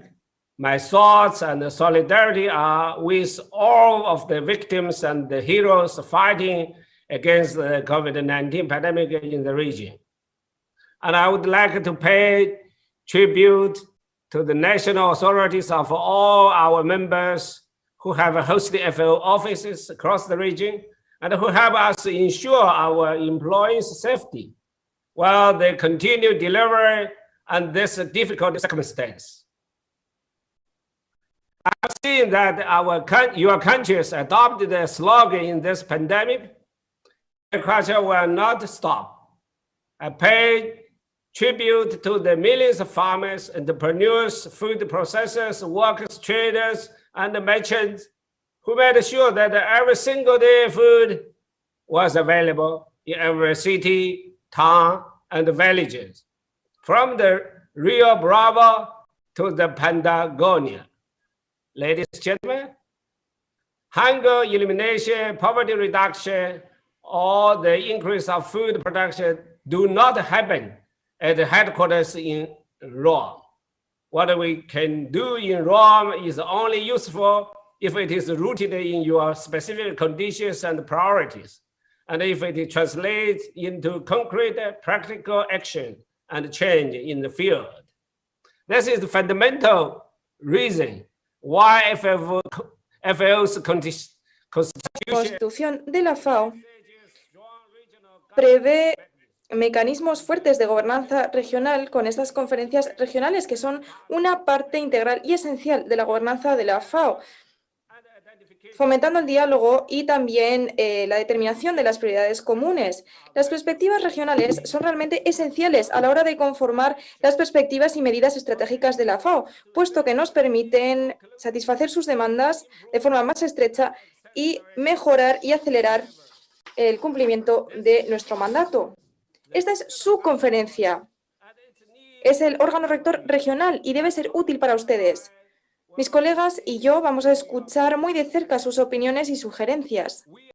Nos interesa muchísimo escuchar lo que opinan sobre tres cuestiones importantes. En primer lugar, sobre las prioridades que la región desea incluir en el nuevo marco estratégico de la FAO, que se está preparando actualmente. En segundo lugar, sus expectativas sobre la Cumbre de Sistemas Alimentarios de Naciones Unidas que tendrá lugar en 2021. Y, en tercer lugar, sus prioridades para la transformación de los sistemas agroalimentarios en función de sus propias condiciones que tenemos que tener como base para actuar. Es necesario que haya un compromiso político fuerte para la consecución de los ODS, en especial el ODS 2 y el ODS 1 en sus países. Señoras y señores, se habrán dado cuenta de que ha habido cambios importantes en todo el proceso previo a la conferencia regional y forman parte de nuestra agenda de medidas transformadoras con miras a crear una FAO dinámica para un mundo mejor. Una FAO ágil e inclusiva que esté al servicio de sus miembros con miras a lograr 4 mejorías: una mejor producción, una mejor nutrición, un mejor entorno y una mejor vida. El Consejo ha apoyado esta agenda del cambio que incluye ajustes estructurales, programáticos y operativos. Hemos adoptado un organigrama modular y flexible que propicia la colaboración transsectorial y da al traste con los compartimentos estancos. Reunimos en torno a la mesa a los 3 directores generales adjuntos, al economista jefe, al científico jefe y al director de gabinete, que ahora forman un equipo directivo colectivo. Ese equipo me apoya en todas las esferas del mandato de la organización y son un ejemplo claro del nuevo enfoque colaborativo de la FAO.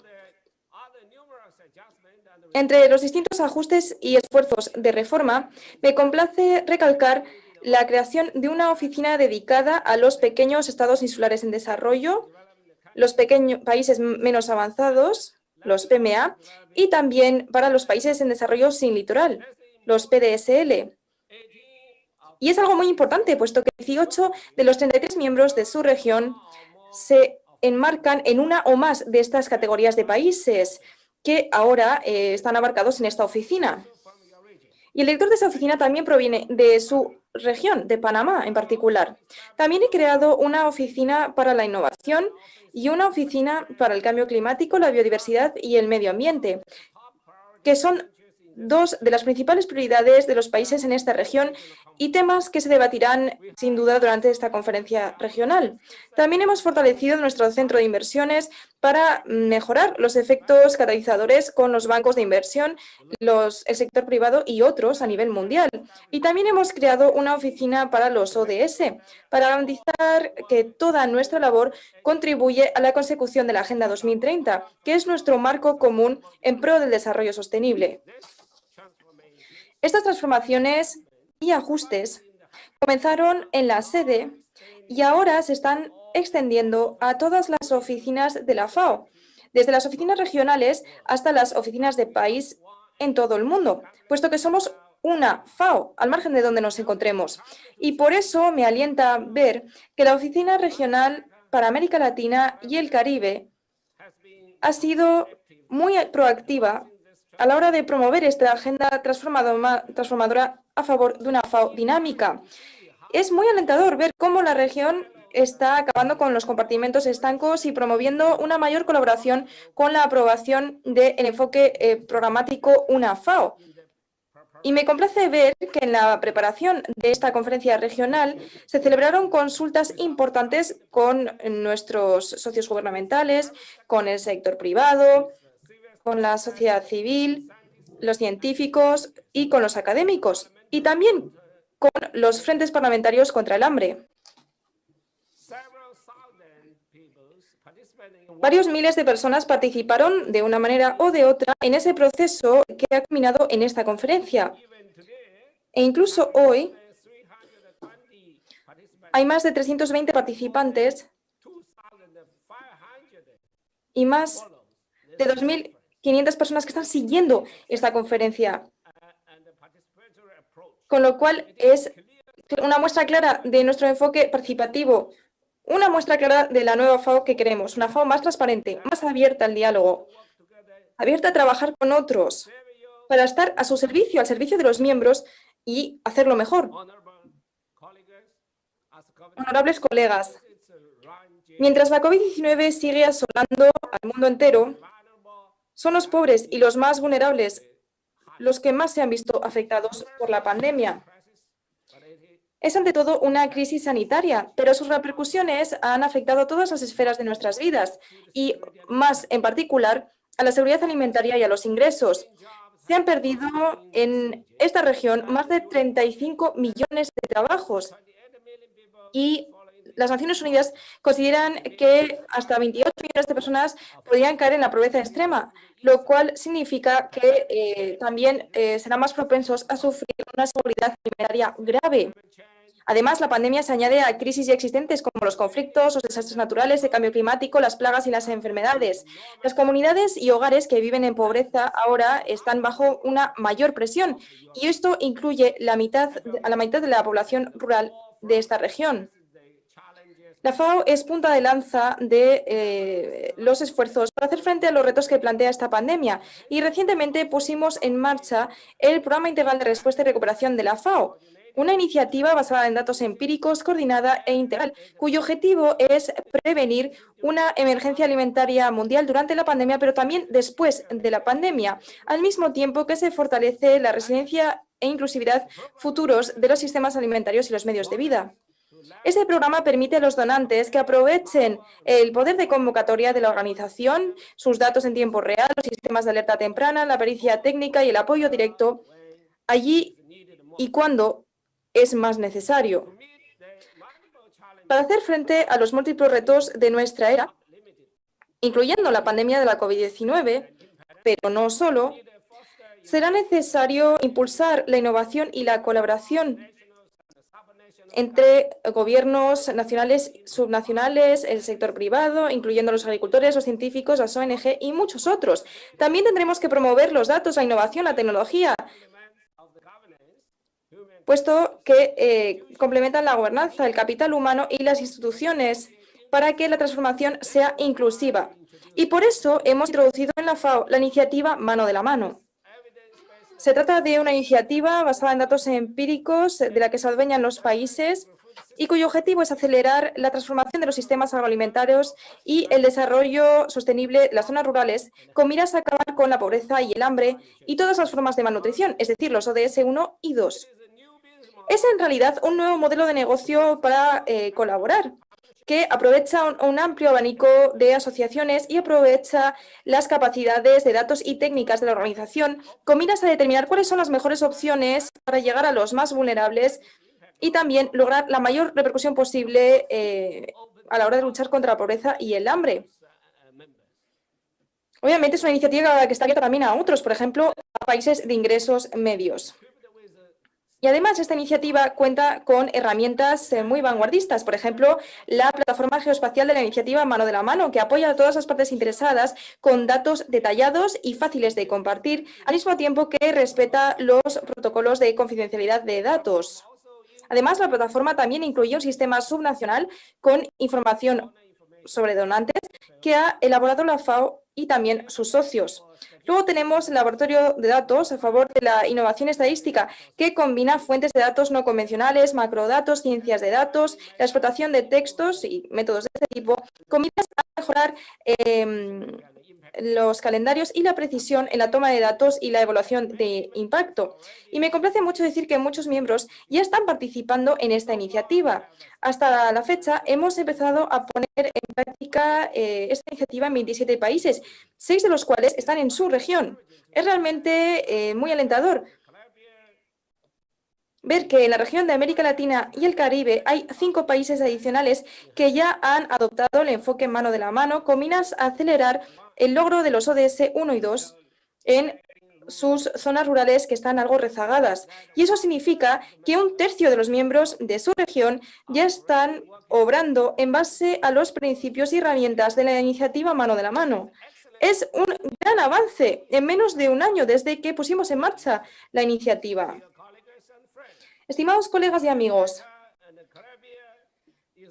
América Latina y el Caribe es responsable del 13% de la producción agrícola mundial. El sector agroalimentario contribuye en un 26% a las exportaciones totales y es un claro motor de crecimiento económico y creación de empleos. La región no solo es un pilar de la seguridad alimentaria mundial, sino que también alberga un gran elenco de biodiversidad mundial, de bosques, de agua y de suelos productivos. Y además ha liderado políticas importantes para erradicar la pobreza y lograr el hambre cero en la región. Esta región será la mayor canasta de alimentos para el mundo en el futuro cercano. Esa es mi conclusión, puesto que ustedes lo tienen todo. Sin embargo, la región también se enfrenta a retos importantes que tan solo podremos superar si obramos mancomunadamente, con ambición y pragmatismo. Me gusta decir siempre que hay que fijarse objetivos muy ambiciosos y llevar a cabo medidas concretas.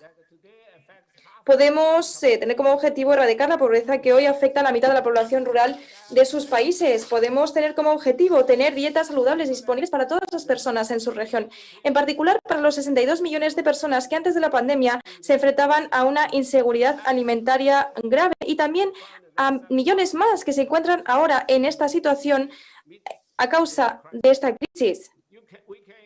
También podríamos ponernos como objetivo evitar otra epidemia, la epidemia de la obesidad, que afecta a los sistemas sanitarios, las economías y el bienestar de la mitad de la población de esta región. También podríamos fijarnos como objetivo promover la innovación y digitalización de la agricultura y los sistemas alimentarios, aumentando así la eficiencia y la productividad, en especial entre los agricultores familiares de pequeña y mediana talla y también de los emprendedores rurales.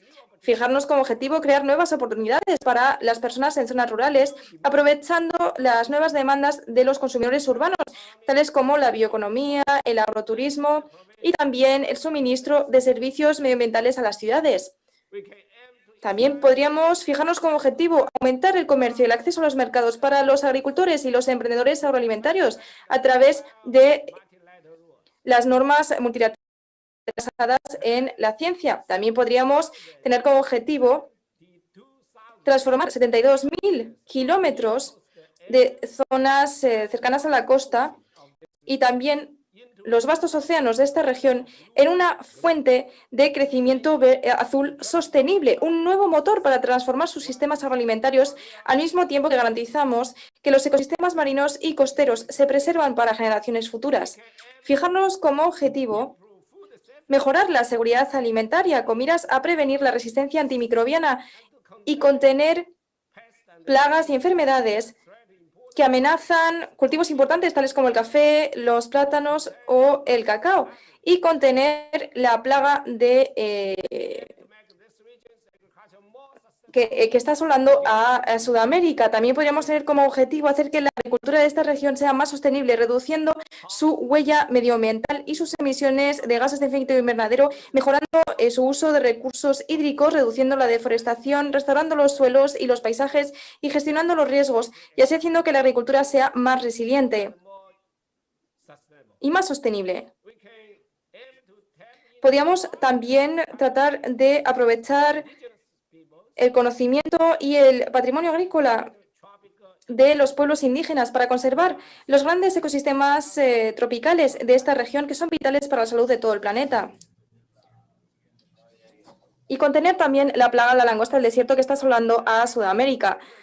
Todo ello requiere un paquete de medidas concretas que se basen en la inversión, las políticas diseñadas teniendo en cuenta el desarrollo regional y la innovación para tener un enfoque completo, coherente, colaborativo e integral. La FAO es su socio de confianza, que les apoyará en estos esfuerzos. Señoras y señores, nos reunimos en un momento muy difícil, pero también tenemos nuevas oportunidades frente a nosotros. Pueden mirarse en el espejo de la historia y aprender de la experiencia. Hace 3 días celebramos el 75º aniversario de la FAO. Al igual que nosotros hoy, los padres fundadores, 19 de los 42 provenían de su región. Cuando tuvo la FAO su primera reunión en Virginia, eran 19, como digo, de los 42. 19 de esos 42 provenían de su región. Y con lo cual su región, América Latina y el Caribe, tiene una nueva experiencia de multilateralismo a la hora de compartir el futuro de toda la humanidad, de la humanidad mundial. Ahora también nos enfrentamos a momentos que nos plantean grandes retos. Al igual que en 1945, cuando crearon aquellos padres fundadores la organización dedicada a la promoción del bienestar común de sus miembros, tal y como consta en la Constitución de la FAO. Déjense inspirar por ellos y sean fuertes. Centrémonos en encontrar nuevas formas para contribuir a mejorar la situación de los agricultores, mejorar los sistemas agroalimentarios y las sociedades rurales para el bienestar común de los pueblos de América Latina y el Caribe y también más allá. Los héroes de la alimentación de los agricultores o los productores, pasando por los comerciantes, los suministradores y muchos otros ayudan a traer los alimentos a nuestras mesas cada día en todas las comunidades y por doquier. Y ellos también pueden ser héroes reales, héroes verdaderos a la hora de crear un mundo mejor. Es nuestro deber histórico apoyarles a la hora de cumplir con nuestra noble misión juntos. Muchísimas gracias. Le devuelvo la palabra, señor presidente.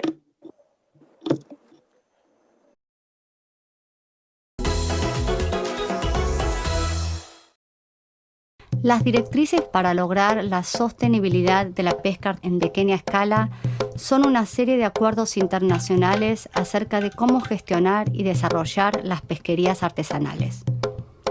Estas directrices fueron desarrolladas a través de un proceso participativo donde se involucró a pescadores y otros interesados en diferentes regiones.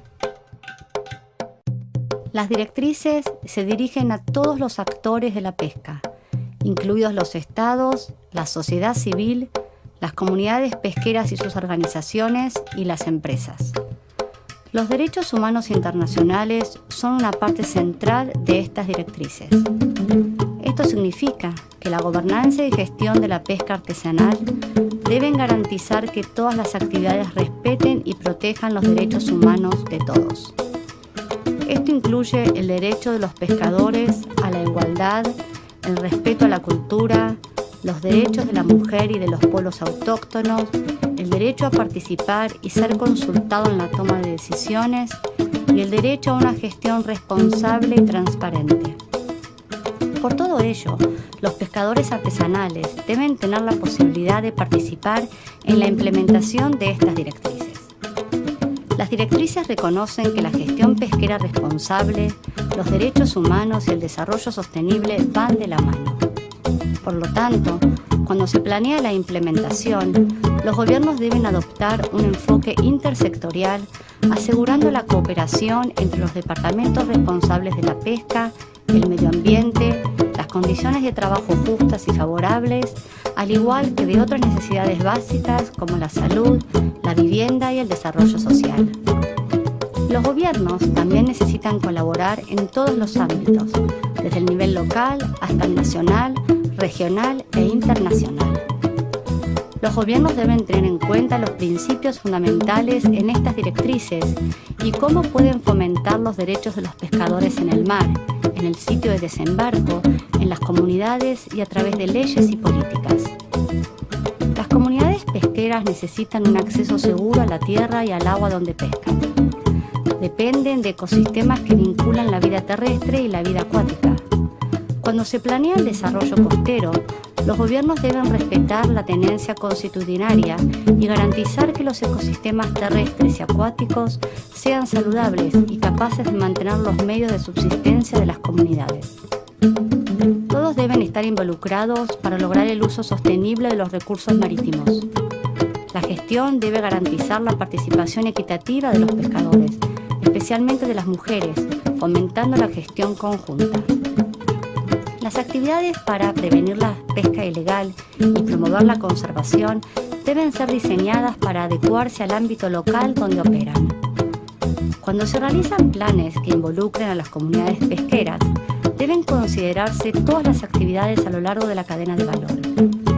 Esto comprende la reparación de redes, la preparación de carnada, la explotación de diferentes recursos marinos, así como también las actividades de valor agregado como la limpieza, el ahumado, el empaquetado y la comercialización del pescado, o bien otras iniciativas más generales que aportan beneficios a la comunidad, como el turismo local y la conservación. La importancia del trabajo de las mujeres a lo largo de toda la cadena de valor debe ser reconocido y la igualdad de género debe convertirse en la norma de todas las actividades, incluida la gestión de recursos. Las autoridades deben proporcionar infraestructura y coordinar los programas de capacitación. También deben trabajar junto con los pescadores para desarrollar tecnologías de información y comunicación innovadoras y de bajo costo. Estas le permitirán a los pescadores artesanales recoger y compartir sus datos, acceder a información sobre mercados y comercios, controlar la cadena de manera más eficaz y promover la trazabilidad. Así podrían rectificar la desigualdad en las relaciones de poder en el mercado y fortalecer la responsabilidad de las cooperaciones y asociaciones locales.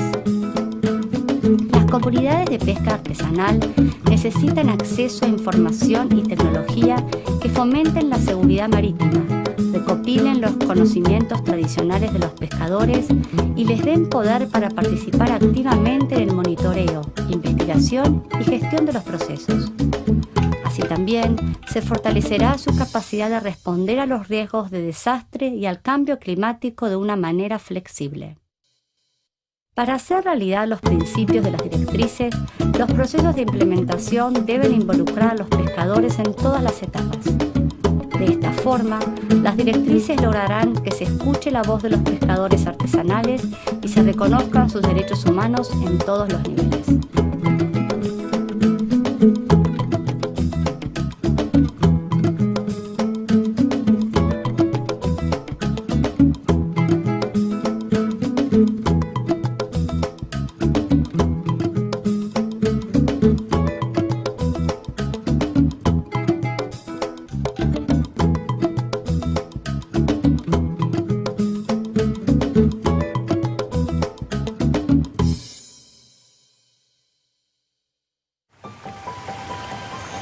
Para todos y cada uno de nosotros,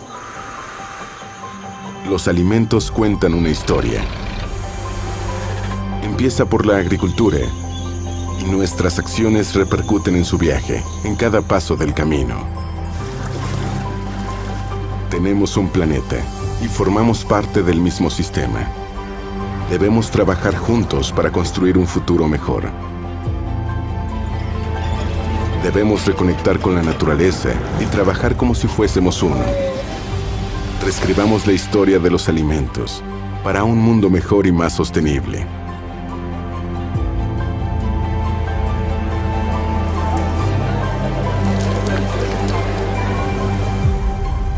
Nuestras acciones son nuestro futuro.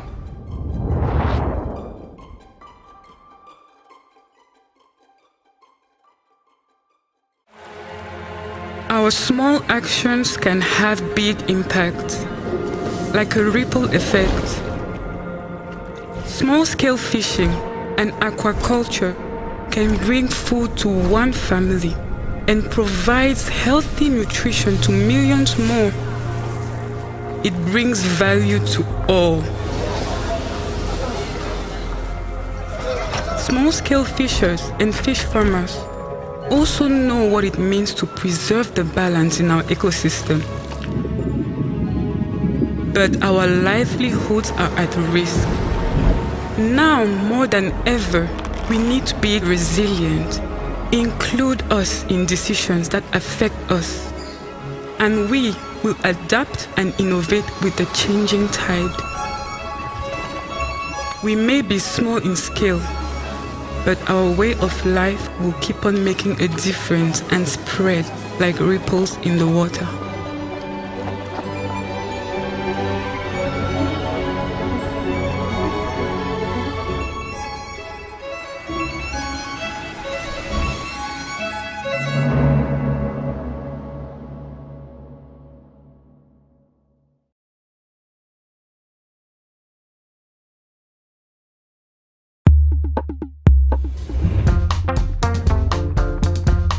¿Sabías que los expertos en nutrición recomiendan consumir al menos 225 gramos de pescado, es decir, 2 veces por semana, para una alimentación balanceada?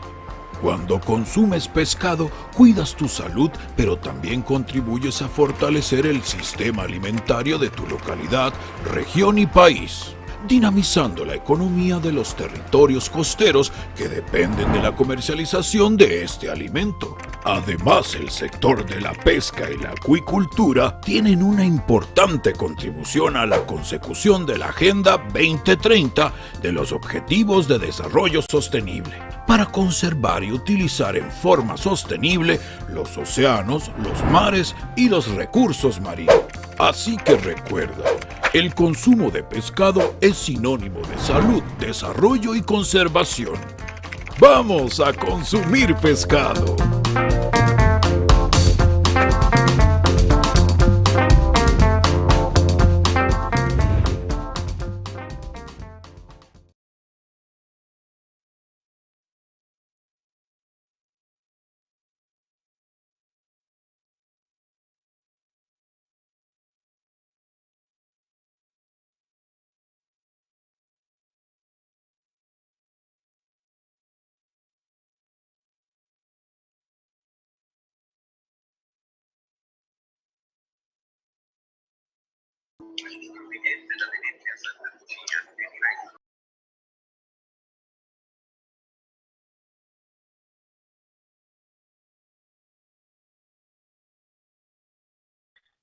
Hola, bueno, pues regresamos de los trabajos de Hi, we are grupo. coming back from our group work, and we are now going to have some time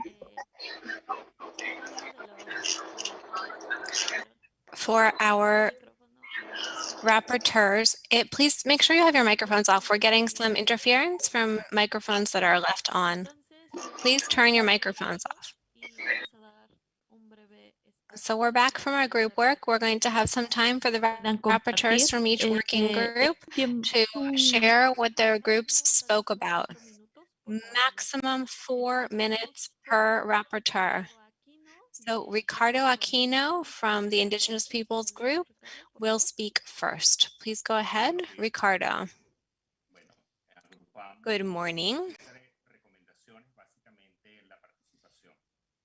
We have 7 recommendations around participation, and we still hope for new perspectives to be added in later. 1, listen to Indigenous peoples from their own cosmo-vision with their own diversity of rural visions. FAO can use this tool to have influence in consultation and participation in dialogue spaces with Indigenous peoples so that they can contribute to the SDGs. 2, it's essential to use original peoples' know-how about their own crop practices and growing practices. Oftentimes, these sorts of knowledges are limited because there's no way to spread them or disseminate them. We have to reinforce our presence and participation as civil society and FAO. We recommend including civil society organizations and local rural organizations that have experience and relationships to Indigenous peoples. We want active participation, not just consultation participation. We want real participation with Indigenous peoples not just being represented, but being included with as many peoples represented and included as possible. We want to promote the right to free and prior informed consent, and we have to also rethink what food sovereignty means to us and have a circular economy model and the right to managing water resources, fostering the usage of technology to reuse rainwater and groundwater. It's also important to improve soil quality. 5th, Latin America has a deficit in technology and knowledge around food production and agriculture from Indigenous peoples. We need to have a support infrastructure at the organization level to communicate and educate and provide services at every level, from municipal to national.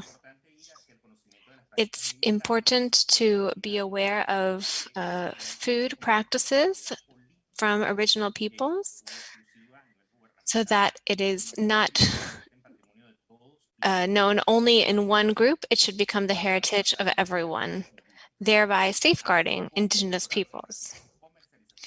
And we can also think about sectoral commercialization practices to help products get on market, especially local products. It's important to share and spread information and make sure that information is available to people about local consumption habits. Finally, and I don't think this is in the document, but we think it's essential, achieve changes in design of the decennial of family farming and have a category for family farming from the perspective of Indigenous peoples. And in our working group, we also spoke about proposing to the plenary holding a minute of silence in honor of all of the victims of the conflict in Ukraine. So we would like to ask the plenary if they accept having a minute of silence, and we can decide when to have it. Thank you, Ricardo. Thank you for being brief and concise with your group's contributions and sharing the main ideas. For now, we're going to continue with group 2, Fisher people. Nemo is our rapporteur. Again, Nemo, I'm going to ask you to only share the main ideas, and please keep in mind that all inputs from your working groups will be combined and used as feedback for the civil society declaration that will go to the conference, and we will be sharing that document with everyone so you can continue reflecting on it later on. Nemo, go ahead. Good morning, ladies and gentlemen. We were group 2 for fisheries. And we had some contributions and recommendations. The first is the need for greater influence on the part of grassroots organizations around food sovereignty strategies, especially access to resources, innovation, and go-to-market channels, thinking about the circular economy, and a strategy to expand or redirect funding towards fishing, family fishing activities, sharing experiences with each other, considering the specificities of each territory and the needs of families in other territories and how they may be different. Multiply and adopt and replicate projects and initiatives that combine a diet that includes fish and making sure that we promote a healthy diet that also includes fish. And there are some experiences in Peru with doing this and in some other places too. Foster initiatives that reproduce traditional knowledge around farming and consuming artisanal fish. Make sure that there are physical spaces available so that these fishing activities can take place, whether it's in the high seas or inside the coastal lines of the country. And make sure that we are complying with agreements entered into by the governments. Establish a territorial policy that would be holistic with an approach to conservation, fishing activities, ag and livestock, agroecology, and FAO could indicate what states might need a holistic territorial plan. If we think about implementation gaps around projects, programs, and policies, the suggestion is for FAO to assist countries in implementing their strategic plans and in monitoring and follow-up of commitments entered into with the sector, especially around artisanal fishing and family farming, rural and peasant peoples, and indigenous peoples. Political or policy actions and programs should be developed keeping in mind the family unit around fishing or agriculture with holistic development of territories and thinking about local supply and surplus to produce income for the family. It will also be important to have artisanal fishing more integrated in public policy with an eye to that holistic approach. And it's also important to boost the social and economic autonomy of youth and women, especially through artisanal fishing, with the need to expand policies or resources or funding available to policies to develop these types of economies among women and young people or youth. A lot of times there's policies that exist, but they don't have enough funding or enough investment in them to make them happen. And especially having a gender and a generational approach is important. FAO can also promote the family farming decennial more in the region, linking it up with all the other regional initiatives and other policies and development programs for sustainable development of family farming, especially among indigenous peoples. Foster the creation of committees, support the organizations locally using committees to farm fish, develop recommendations for public policy and local investment, keeping in mind capacity building. Y vinculándolo con otros sectores académicos. And tying it up to other academic sectors as well, experts and other similar people, so that everyone is connected to the idea of sustainable development for family farming and rural and peasant people and artisanal fishing. Finally, there's a need to indicate, to have performance indicators for FAO and link these to the family farming decennial and link it up to differentiated programs and projects in each sector. That's all. Thank you so much. Thank you, Nima. We now go to group 3, which shows 2 subgroups. So this is farmers and peasant and rural peoples. We have the Spanish group, Gloria Arraiz from Fundive. Please, no more than 4 minutes. Just give us your main ideas. You can send us more in writing. Thank you. Hi, just to keep it brief, on the first question, we wanted to make food, the right to food a right. That seems to us that it should be a right.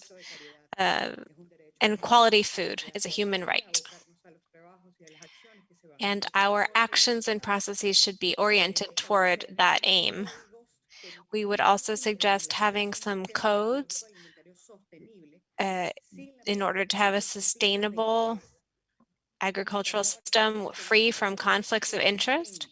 We want to promote the participation of current stakeholders, make these resilient stakeholders, resilient people who've already demonstrated the ability to change in response to COVID, make them more visible. And they've been both ancestrally and currently successful in this. This includes rural and peasant peoples and indigenous peoples. Those would basically be the short and long-term actions. In terms of recommendations for sustainable and efficient food systems and agri-food systems, of course, promote school food and family farming, promote healthy food production, reorganize governance, and include civil society in working on social policy, reinforce the importance of regulatory measures to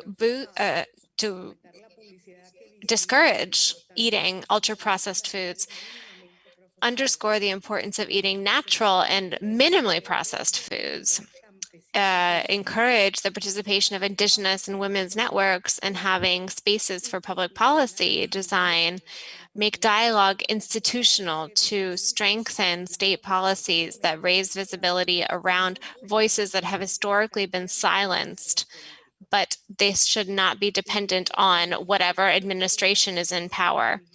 Have a climate smart policy, climate smart agriculture, because once again, our subjects that have proven to be resilient are our best example. Public policy to boost agroecology is another point. We had a question also, how will we implement actions that really change realities?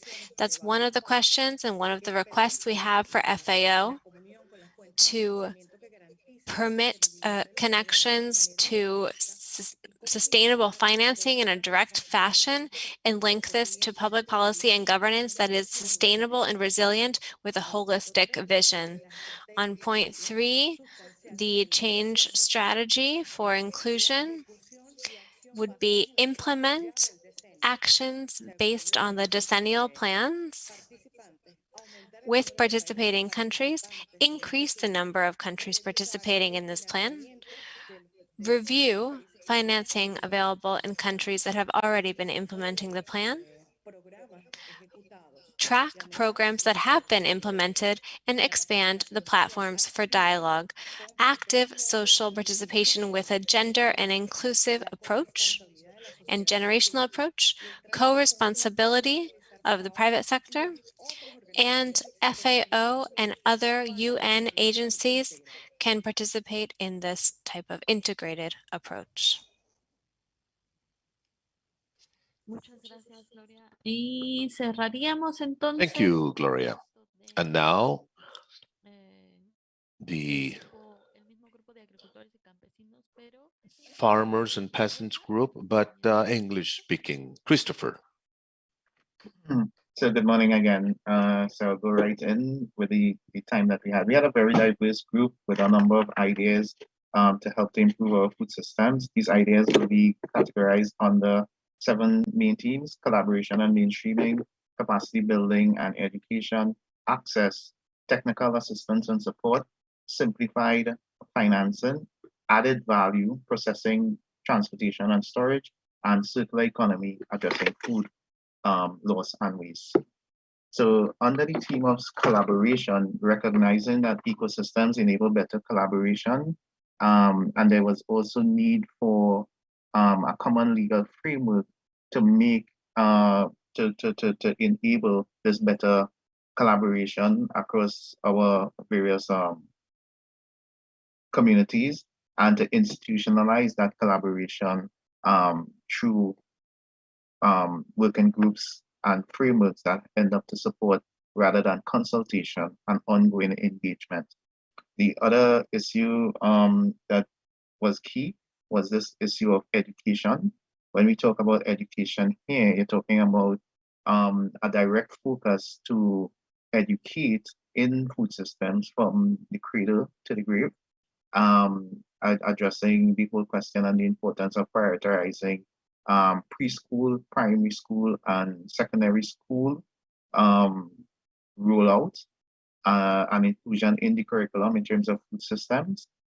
The whole question of integrating school gardens and supporting and financing school gardens, community gardens, what they call STEAM labs, science, technology, education, agriculture, arts, and mathematics labs in the schools that help to promote the connections between science, agriculture, and environmental ecological services. We need to include the youth early. We need to expand programs such as the backyard farming initiatives and providing seedlings to farmers. We have to mainstream also programs such as Food for Thought. And under the education and training, there were some areas that should be given priority in relation to food safety, food quality, good agricultural practices, good manufacturing practices, organic development, and of course, addressing the whole question of food fraud. Another issue of access, there were 4 main access areas that were discussed. So you're talking about access to capital, access to land, access to technology, access to markets, both regular and niche. So there's a need to work with and to collaborate. Collaborate kind of goes through all of the different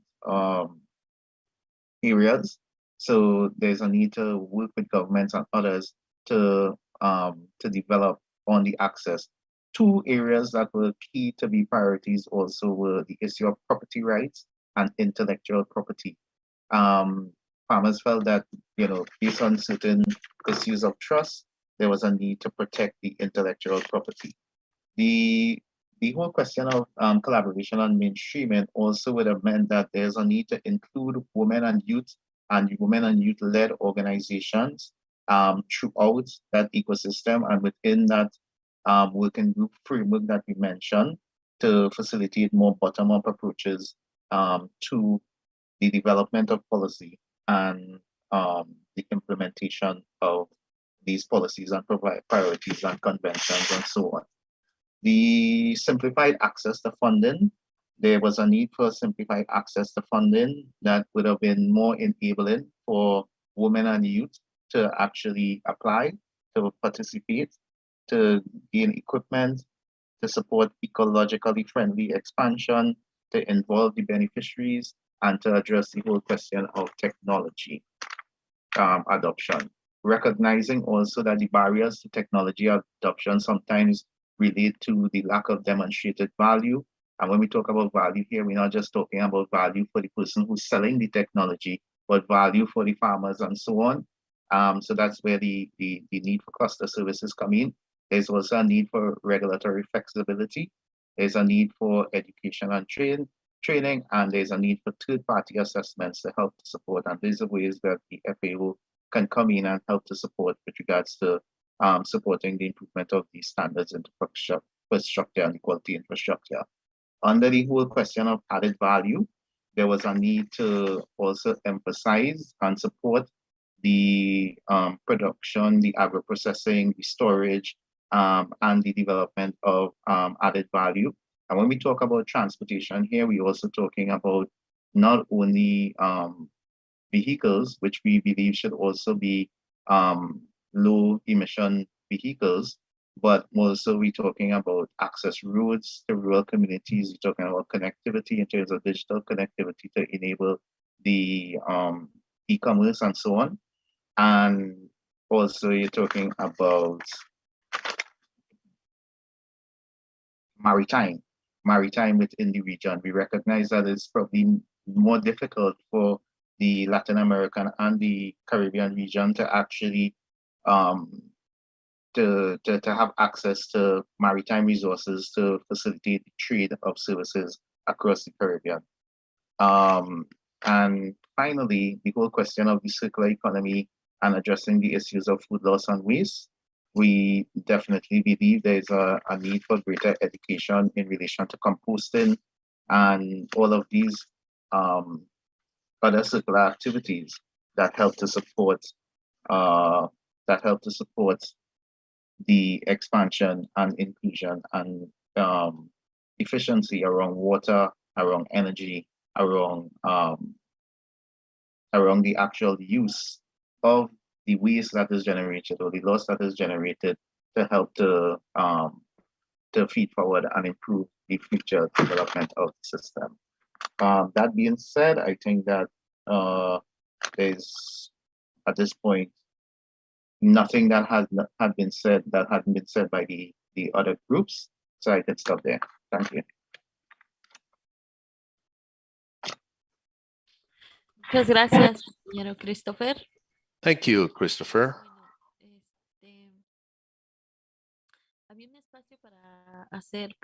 We had now some time allotted for a plenary exchange, but unfortunately, given the time constraints, that will not be possible. So what we could do,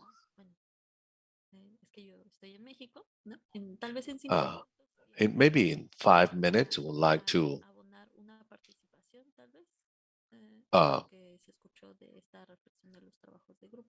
share an opinion of what these breakout groups were all about, brief comments, some recommendations, maybe some insight, besides what has been already shared by the different groups. Okay, then let's go ahead with the agenda for today.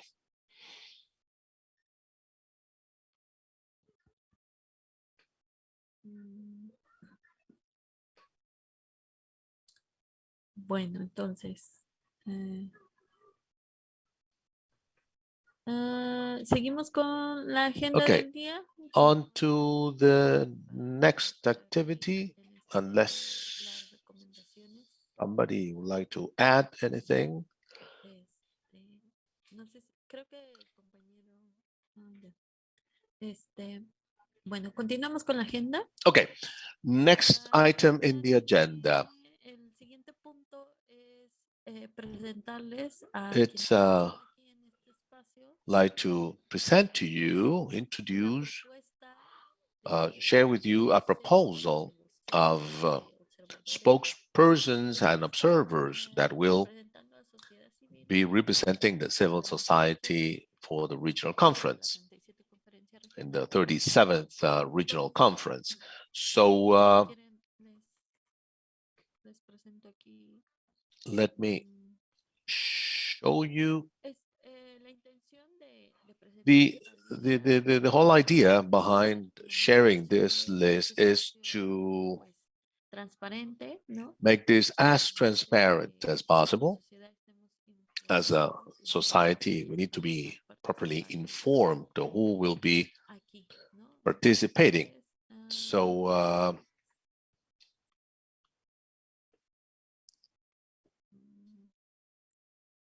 Esta es la lista. okay, this is the list of our brothers and sisters who are being appointed. Well, the idea is that as a steering committee to listen to other comments or suggestions. This is the list of spokespersons that would be attending. Fernando Copro with the Coprofam, Arrington with the Carey, Maria Noel Salgado with Maela, Medales Rivera with ECMIA, Perla Álvarez with the Clock Via Campesina. And as observers,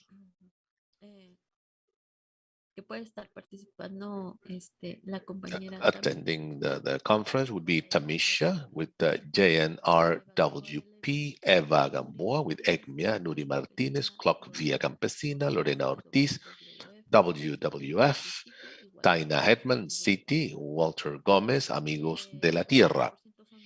80% women, 20% youth. So this is a proposal. This is not written on stone, but we wanted to share this with you so that you know who will be attending the regional conference and to be the spokesperson of what we are building in this consultation. Certain criteria were agreed upon, which I'll share with you. One of them were regions considered South America, Mesoamerica, Central America, the Caribbean. Yet another element was that at least 50% of those attending as spokespersons and or observers, which should be women and young, also consider the different sectors. So, to have a wide representation of the various sectors, farmers, peasants, Afro-descendants, Caribbean, so on and so forth. So we, and also the idea is to have an organization from the host country of the regional conference, in this case, Ecuador. That's something we still have to appoint. And we wanted to report to you of this process which is underway. Who will be the spokespersons for the regional conference, and to be as transparent as possible, as always. This is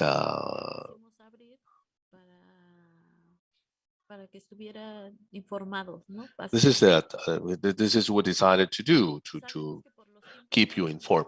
We know that we cannot have a selection or election process here. We don't have we don't have the conditions. We have time constraints, but we wanted to share this with you.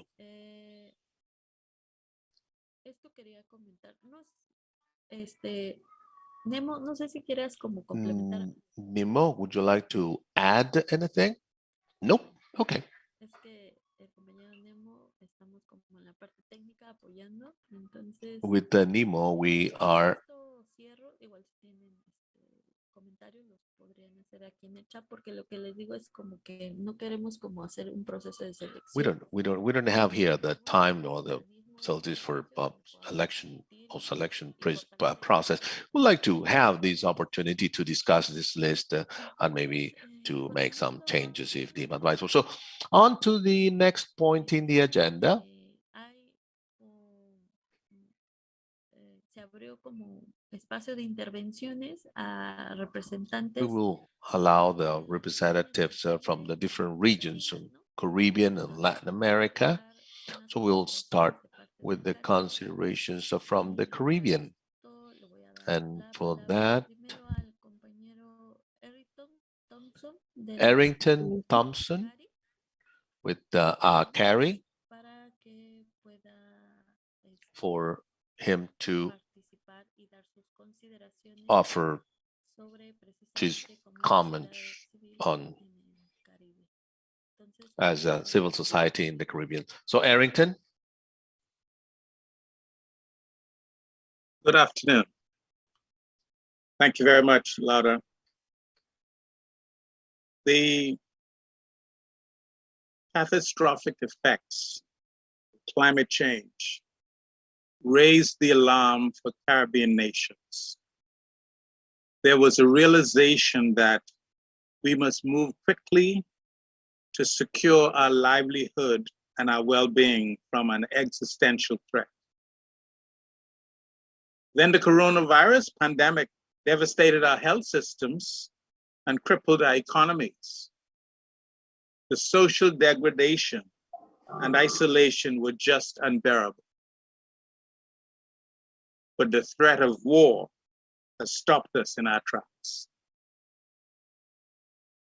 Yes, we talk, discuss, and pontificate. Yet there is an urgent need for coordinated action. Producers across the region decided that since they were being called upon to produce, we must find a way to do so effectively. Hence our plan to suggest that we begin with data collection, maintenance, and information management systems.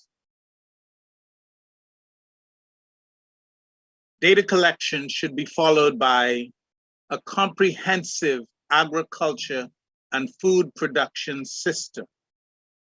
Of course, utilizing innovation, technology, climate smart agriculture, permaculture, and agroecology. This comprehensive agriculture and food production system takes into account the entire spectrum of the production cycle. Crops, livestock, and processing are all included, from concept to table. So as we think about what it is we want to do, we move along the horizontal plane, incorporating the vertical plane, and we take it all to the table. So that will include finding a way to ensure that we localize food security, we move it into the national level, across the region, and then we look at how do we trade among ourselves, including Latin America. So the comprehensive agriculture and food production system is available in its entirety to any village, country, the region, or Latin America. Many of our action points have been tried and tested by FAO on their website. So as we look at FAO's website, we see that they have done a lot of work for us. And when we consider the priorities, under the static framework, there is adequate assistance. And we know that we can call on our Latin American brothers and sisters to assist us in the Caribbean if ever there was a need. And so for that, we just want to thank you, because we wanted to make a short presentation on what we think are the Caribbean considerations. And I now turn it over to Tamisha Lee. Thank you. Thank you very much, Errington. Good morning again, colleagues. It is my absolute pleasure this morning to be sharing the Caribbean considerations on this, the final day of the FAO Civil Society Consultation. Over the past 2 years, the Caribbean has been hit hard by the COVID-19 pandemic, which has manifested in lower tourist arrivals, reduction in government revenue, food insecurity, and increase in poverty. Rural producers, especially women, have not been spared from the economic and social fallout, which has seen them being substitute teachers for their children, which meant less time for on-farm activities, experiencing limited opportunities for marketing produce locally and internationally due to the COVID restrictions, international shipping, freight, and logistics constraints. This has been coupled by vulnerability to an adverse impact of climate change and natural disasters on production system, which has reduced producers' income, increased poverty, and food insecurity of rural households, especially those who are headed by females. Over time, both male and female producers have been systemically challenged by poor production practices, which adversely affects environmental health and production systems, inefficient and manual production technologies, high post-harvest losses, limited access to irrigation and other types of on-farm water systems, high cost of labor and inputs, aging farming population, limited access to capital, land tenure issue, reduction of land for agricultural purposes, high incidence of predial larceny, agricultural health and food safety, marketing information, among many other challenges. The contextual situation driving FAO's new strategic framework resonates with Caribbean producers in light of the aforementioned and other challenges. The response that has been translated into the 3 regional initiatives: 1, sustainable agri-food systems for healthy diets for all; 2, prosperous and inclusive rural societies; and 3, sustainable and resilient agriculture, is of particular relevance to rural women and Caribbean producers in general, and should be pursued in collaboration with government, producers, civil societies, and the wider private sector. However, the modalities for implementation of FAO's strategic framework need to be broadened to include avenues for direct support of non-government organizations, in particular producer organizations at the local level. This will be a linchpin to FAO thirst to localize its strategic framework. Indeed, any type of localization of the strategic framework that excludes NGOs, producer organization, and any representation therein will not be accomplished over the next decade.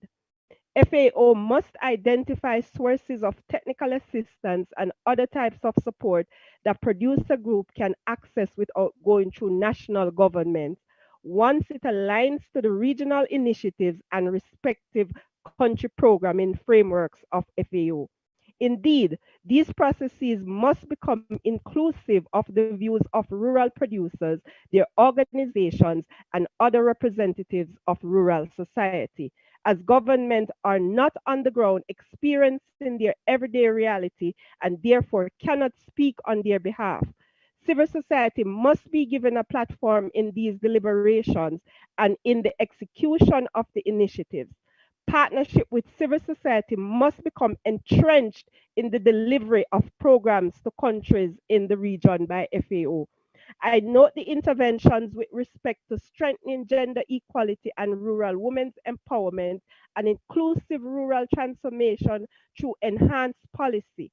I posit that development of policies, strategies, and plan are not enough to secure implementation by our government counterpart, who sometimes shelve these after they are written and never incorporate them in their annual work plan and budget. The region is not void of policies and strategies, but lacks resources for their implementation in an equitable and cohesive manner. The focus needs to be changed towards implementation support for existing policies, even if they are to be enhanced, so that the real impact can be had on the ground by producers and their families. Producers' organization must be directly equipped to undertake to provide support to their own members, as well as assist them in making tangible investments in the rural sector. FAO, in its thirst to localize its strategic framework, must target producer organizations, women, youth, and actors in the wider private sector who control resources to improve the livelihood of rural producers and transform production systems to be more resilient to climate risk and other types of shock, while improving their lives and livelihoods. FAO must recognize that production and trade are conducted by the producers and the wider private sector, with government being the enabler. Therefore, inclusive program implementation over the next decade is critical to accomplishing the Sustainable Development Goals. FAO should continue to deepen its intervention in the rural sector and leverage investment from its development partners in strengthening marketing and trade systems and infrastructure, production systems, on-farm water management systems, affordable digital agriculture, affordable solutions for predial larceny, applied research and technology, feasible models for crop insurance and financing of rural enterprises. I look forward to have further dialogue on how to design mechanism for true localization of the strategic framework that better incorporates producers' organization. Thank you very much for giving me a listening ear.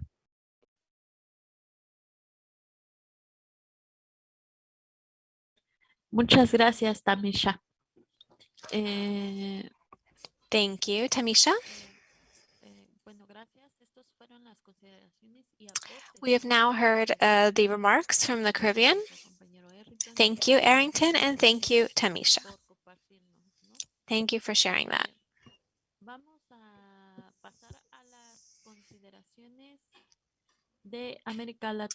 We will now hear from the Latin America remarks. Actually, I see a hand up, but please wait till after the Latin America considerations. So Perla will begin. Perla Alvarez from CLOC Via Campesina. Buenas tardes, compañeros, compañeras. Good afternoon, ladies and gentlemen, counterparts from Latin America and the Caribbean. I'm just turning my camera on to say hi very quickly. I'm going to turn it off because as my steering committee members know, I'm actually at another seminar right now, and we had another colleague cut out, so I'm here speaking. So I'm improvising a little bit. So I'm going to turn off my camera and try to make some remarks about the considerations on behalf of Latin America. With regard to the consultation that we organized as a steering committee before the 37th FAO Regional Conference. So this is what we think should be contributed. I'm turning off my camera and I will keep talking. Thank you.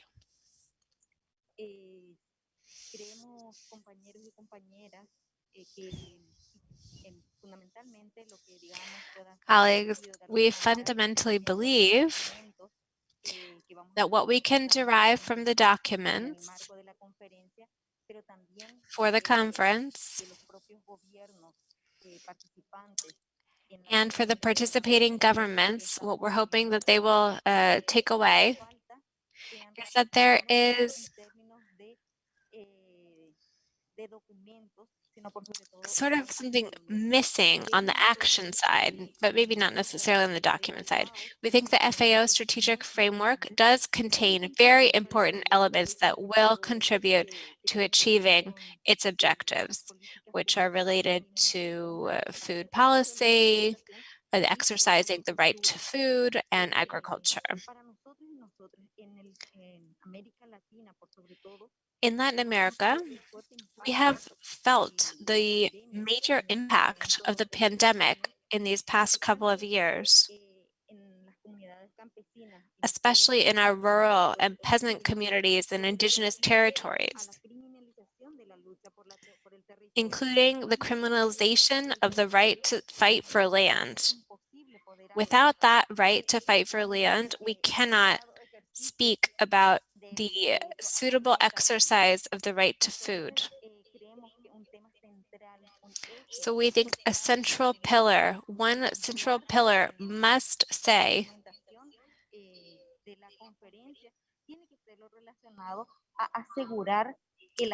that it is essential to ensure land and territories under the custody and care of indigenous peoples, including fishing communities and other forestry communities, because we think that is the way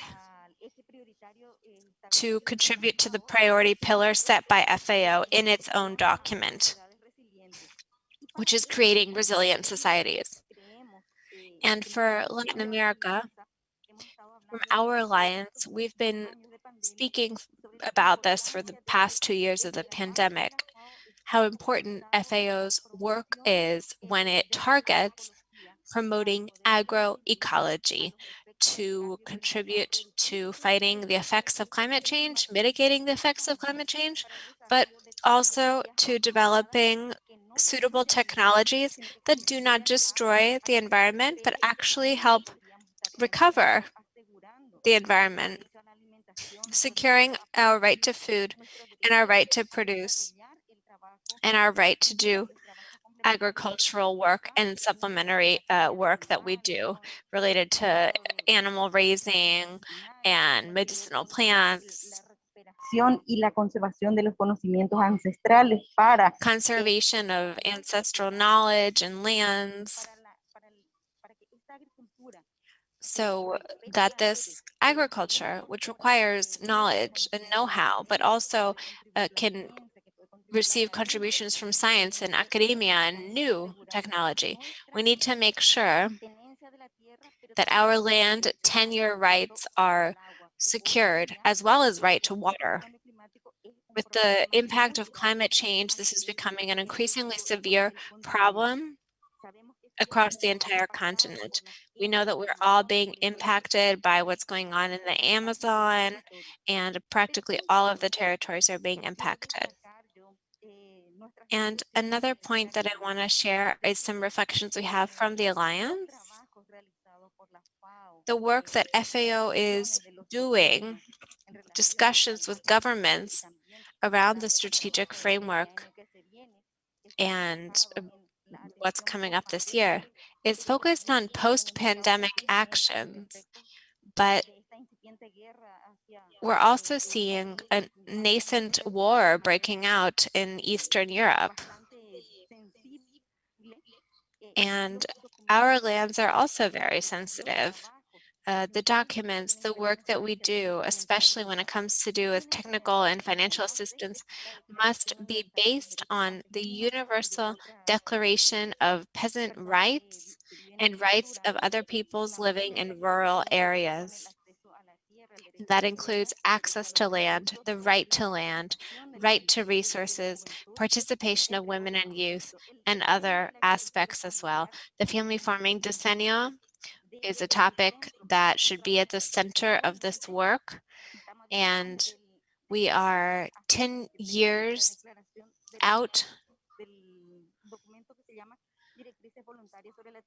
from the Voluntary Land Tenure Guidelines document. We think that document contains very important provisions that if they were truly applied in countries, it would contribute tremendously to closing the gap in the countryside and the issues that we are facing across the entire continent. On a day-to-day basis, we are running into situations in Brazil, in Paraguay, in Peru, in Ecuador, in lots of different parts of the continent, in Central America as well. I would say the entire continent. So we cannot think that these are problems that belong to someone else. And we cannot separate these problems from the conference that's going to take place in Ecuador so soon. We moreover believe that it's very essential in order to make the beautiful words contained in the work proposition reality with the 3 prioritized pillars of work. The participation of civil society organizations is essential, not just this type of opportunity where we give our opinions and speak out at events like this. That participation of civil society organizations and territorial organizations has to be active and effective, as well as participation of women and youth. We also have to participate in tracking and monitoring as the biennium progresses. So I think there's still some work missing there to be more clear and effective in the communication so that we can be part of the tracking and monitoring process. And finally, I wanted to talk about an experience that we had at the last conference where we talked about this. We talked about the sense of sort of abandonment that we have felt in terms of training and exchanges throughout the entire continent. And we would like that aspect to be brought up again. We've lost the audio from Perla. Another topic is the wave of digital agriculture.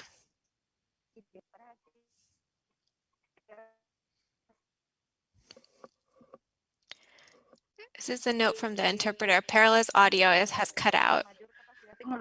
Países, sobre todo de comunidades del campo, adaptación a estas cuestiones tecnológicas, sino por sobre todo de cómo podemos comprender tanto el control ellos que tienen que ver con nuestro medio ambiente, de la naturaleza, porque de ello depende que realmente se pueda garantizar el derecho a la alimentación. We can also speak about nature being the basis of the right to food and having agriculture. When we say food, we can talk about biologically, but also culturally, the way we feed ourselves in Latin America. Okay, thank you, Perla. I think we're going to leave it there. Solo dos pueden tener como centro el tema de las ganancias únicamente, sino por sobre todo el bienestar. Con esto dejo. Muchas gracias. Perla's audio was back talking about income and profit should not be the only thing we focus on. We had some interference at the end of your talk, unfortunately, Perla, but we will close out with Latin America's considerations. Martín Drago from Amigos de la Tierra will be speaking. You have 5 minutes, Martin. Thank you. Good morning, brothers and sisters. It's a pleasure being here with you, listening to the previous presentations. Thank you, Laura, for chairing this session throughout the morning. Well, I will not repeat things that have been already said by Perla. Let me use that as a... I believe there are 2 or 3 points that some were discussed this morning, but I still believe it's important to emphasize them. First, this crisis due to COVID, the pandemic of COVID-19, which has deepened the growth of poverty and hunger, and not only in the region. I mean, these trends were there before, but FAO, we believe, should be helping in offering sound solutions, not just documents, but policies, programs, initiatives. that will help address the structural causes of poverty and hunger. COVID, as I said, just emphasized, just to make more evident these structural causes. On the other hand, of course, this is just these are just a couple of bullet points. Some of the things have been already discussed.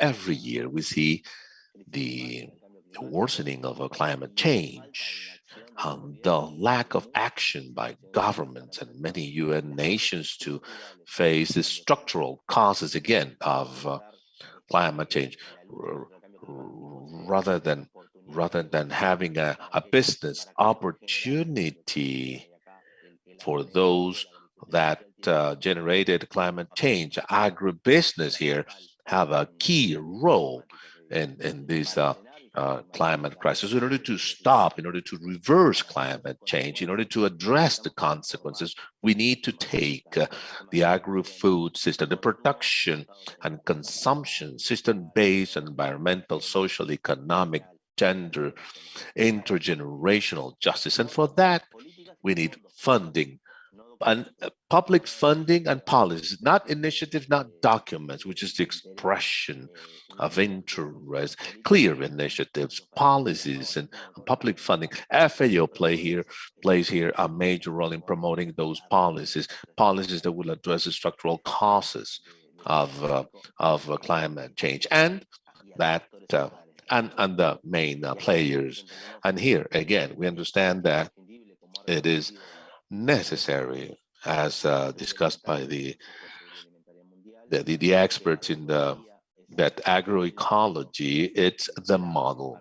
It's the key model to transform the food systems with a view in justice and solidarity.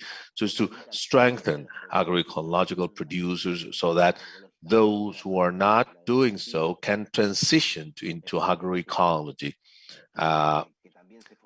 And then also to promote and fund research for the promotion and the construction and the transition into agroecological system. And for that, we need policies that will strengthen, that will support these organizations. Without that, we'll have no agroecology, strengthening their capability for agency. And here we have a problem. As I said before, the lack of acknowledgement in the document of the central role of peasants, farmers, indigenous peoples, shepherds, fishermen, food producers at small scale, were seen as a goal of public policies rather than central players in the preparation, implementation, evaluation, and monitoring of these public policies. And their ability as agents is not recognized. This is to address the deep causes of hunger and poverty, as well as to address climate change. So we see there's a stepping back. Progress was being made for a decade in FAO in recognizing family agriculture, indigenous agriculture, the first year, and then the decade of family agriculture is an example of that. But then there is a step back in the narrative, in the language. That's not good. We need to go back to the right track. We understand, as I said, there's no depth. There's no depth in terms of the analysis of climate change, and we don't discuss the structural causes. And unless we address the structural causes of climate change, we will not reverse it. We can have initiatives, as many as we want. We continue to strengthen and funding these false solutions, smart climate or sustainable food systems. But we will continue to deepen the crisis, which is affecting different peoples and indigenous farmers and peasants. There is a step back in terms of how we see the agroecology. FAO has gone a long way in acknowledging and analyzing the positive impacts of agroecology, the huge potential for transformation in agri-food system, and we see it's not even mentioned in the document. We see a step back here, which is not consistent with the line of work that FAO has in building evidence in terms of agroecology and to promote the escalation of it. We understand in terms of the gender analysis and the participation of the youth. Again, here we have a step back, as Manny said. On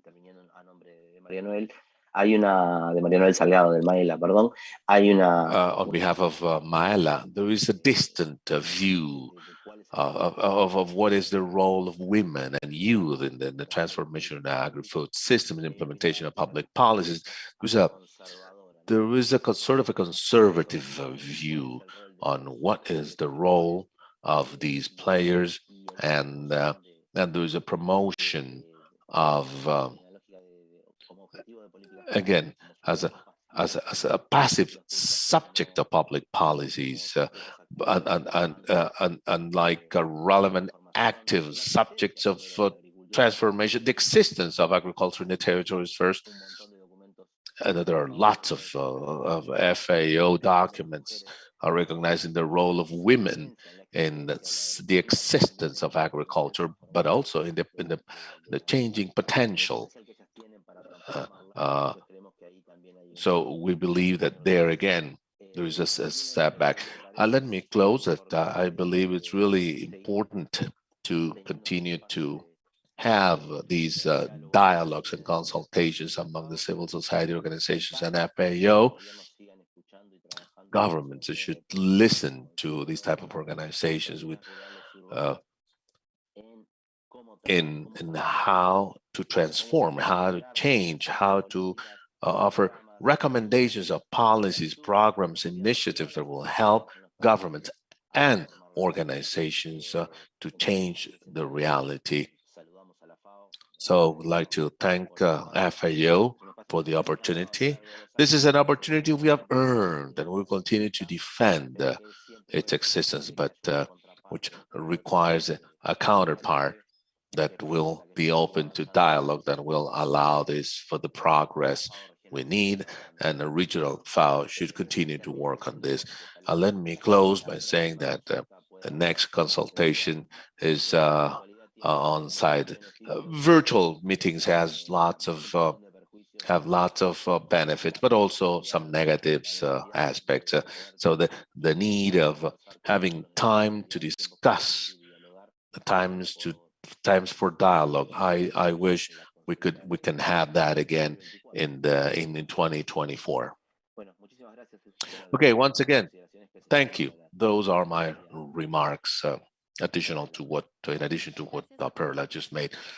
Thank you, Martin. I'd like to thank our brothers and sisters from the Caribbean, Arrington, Tamisha, Perla, Martin from Latin America, for their contributions from the regions. That's important to have those elements at hand for the inputs we need for the declaration we will be offering as a civil society.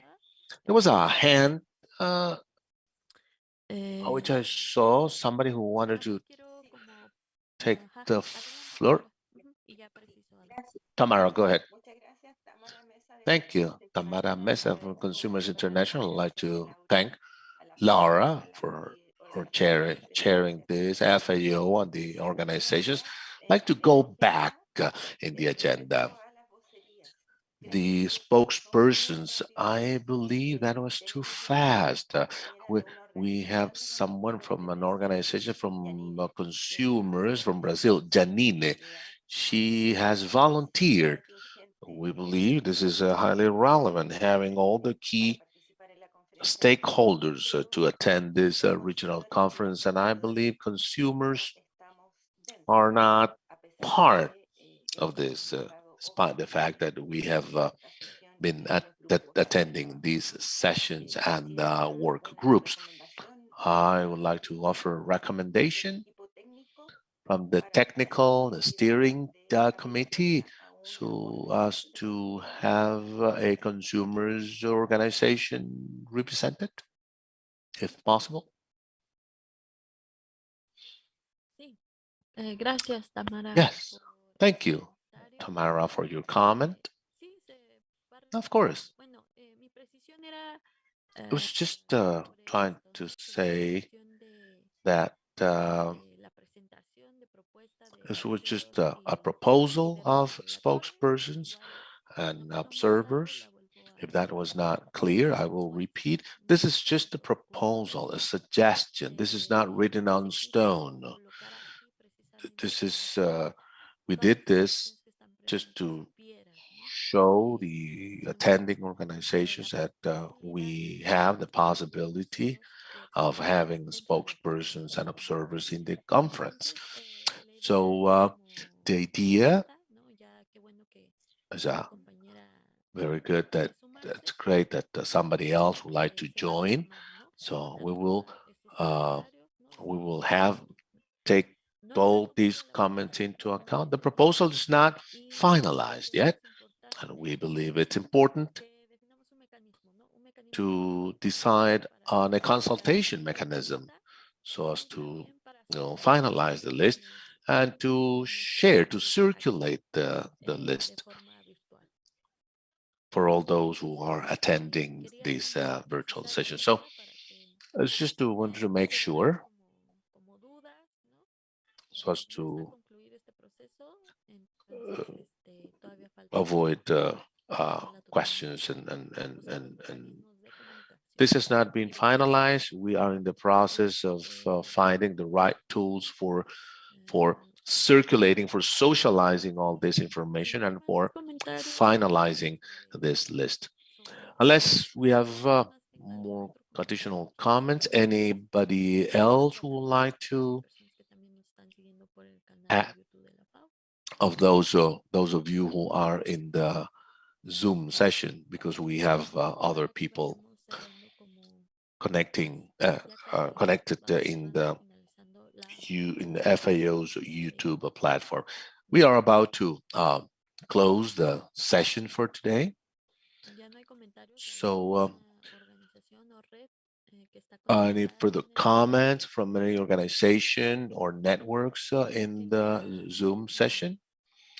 If that's the case, we can adjourn the session.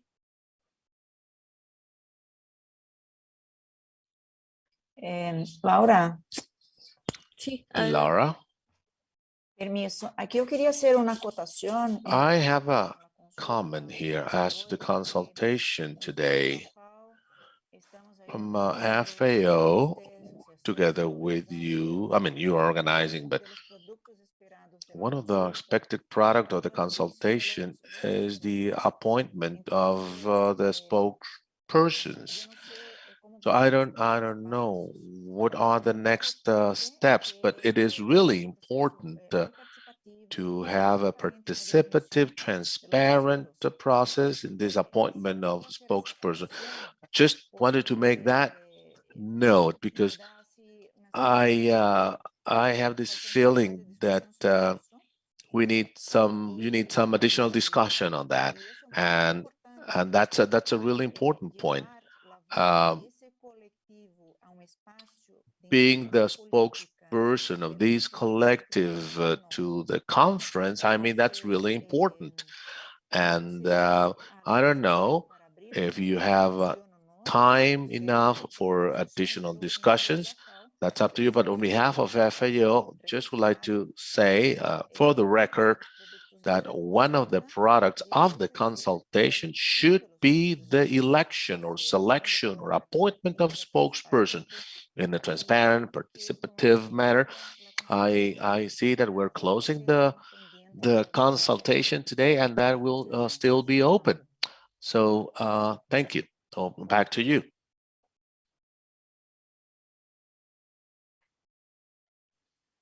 Compañeros, compañeras, una palabra rápida sobre ese tema.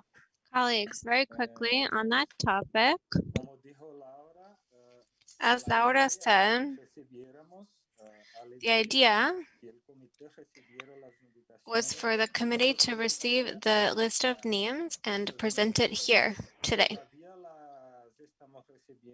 But we're still getting names in. Some people just sent their names in. But we haven't set aside any time for an election. I'm not sure what you all think, but at the steering committee, we have not allocated time to an election. Because the last time we tried to do that, it took up the whole day. We couldn't even hold a plenary session because we got stuck doing an election. It can be very difficult with these virtual meetings. So I wanted to point that out again. Duca is correct. Normally, the idea would be to have a process during this consultation. But the last 2 times we tried to do that when it was virtual and we didn't have really enough time. Trying to hold a virtual election really just got in the way of hearing from civil society's recommendations. So that's what I wanted to say about choosing the spokespeople. Thank you, Nemo. Creo que el reto ahorita sería entonces definir una estrategia de comunicación, ¿no? So the challenge is going to be some type of communication strategy. Maybe the steering committee can lead a process to finalize that list of spokespeople. De acuerdo ya con lo que comentó Nemo, que le We want to get that as soon as possible because I really appreciate Nemo's comments, and that's why we're doing it this way. Obviously, before the regional conference, we need to have some type of mechanism to finalize the spokespersons. Ricardo, do you want to speak?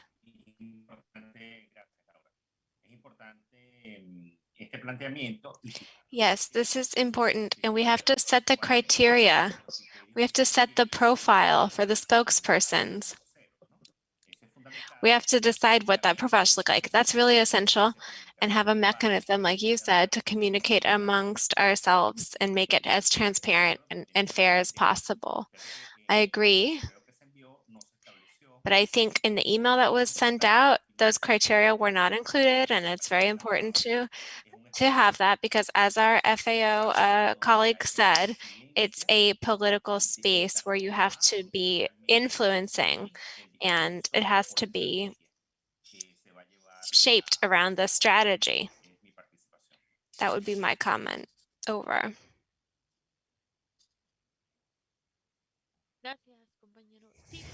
Thank you. Yeah, that is still left to get done. We could call it like a consultation mechanism. That would be a commitment that the steering committee would have to assume. We do assume it. We'll have to figure out how to do that. Maybe we can close that out for now.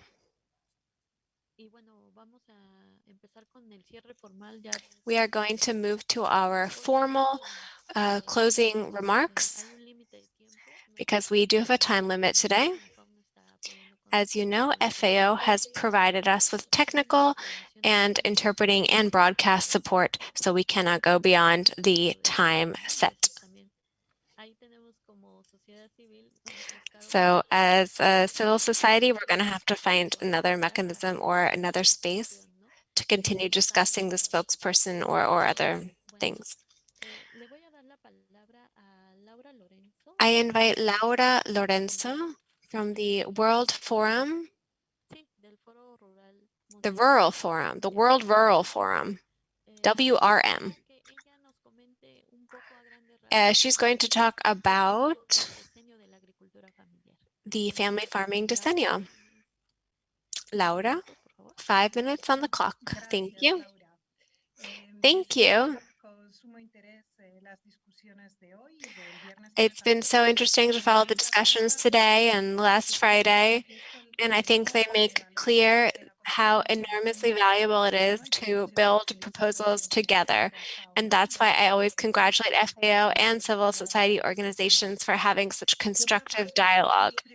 I think the priority topics that have come up today, post-COVID recovery, food sovereignty, an emphasis on the cosmovision of Indigenous peoples, adequate nutrition, climate crisis, agroecology, production, female empowerment and economics, creating opportunities for youth, etc., must all be addressed in a coordinated fashion via regulatory, legal, and programmatic frameworks.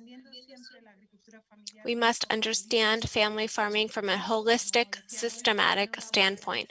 And as we heard earlier today, we cannot address it only with documents. We need to address it in terms of its challenges and recognize family farming as a social, environmental, productive, and economic sector. We have 3 initiatives that we've heard about, but I want to point out that strengthening family farming is a cross-cutting topic across all of the initiatives.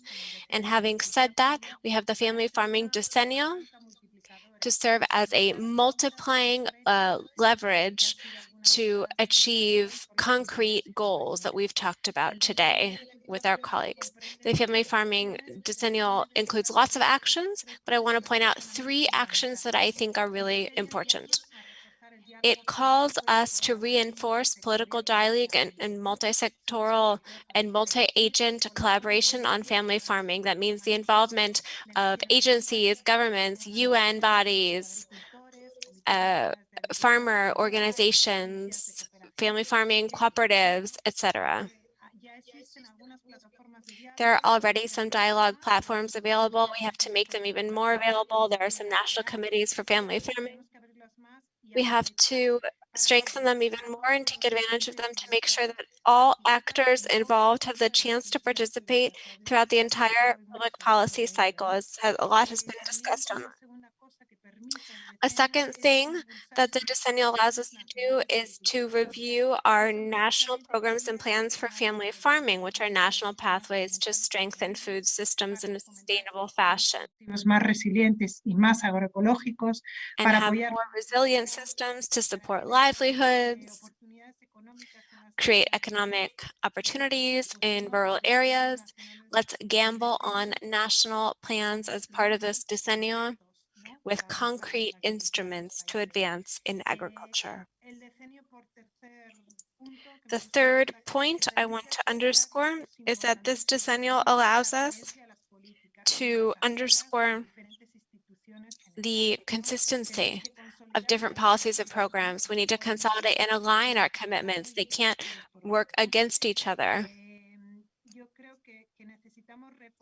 I think we need to therefore reinforce our institutionalized dialogue to make it more inclusive and in alignment with the plans of the decennial.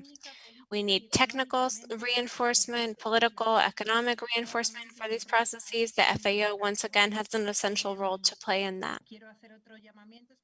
I want to make a special call to something we don't always say, but I think it's important to remember. Let's make sure that technical knowledge, innovation, science, and technology are placed at the service of family farming. We need data to make our decisions and our investments. I firmly believe in the FAO strategic framework. FAO has strong strategic partners in the region, and some of them are present here today. We need to harness the moment at which we are right now and this family farming decennial, and we need to be even more ambitious than we have been. That's the key message for me. Let's be even more ambitious to make sure that family farming becomes a true state policy with a sustained impact on rural communities. That's why we have called for the family farming decennial. And I think this must be made very clear at the conference for Latin America and the Caribbean. There are some instruments that have already been defined. The decennial is not just a declaration, it's an ongoing process to implement policies and programs and to leverage the positive fallout from the positive impacts of family farming.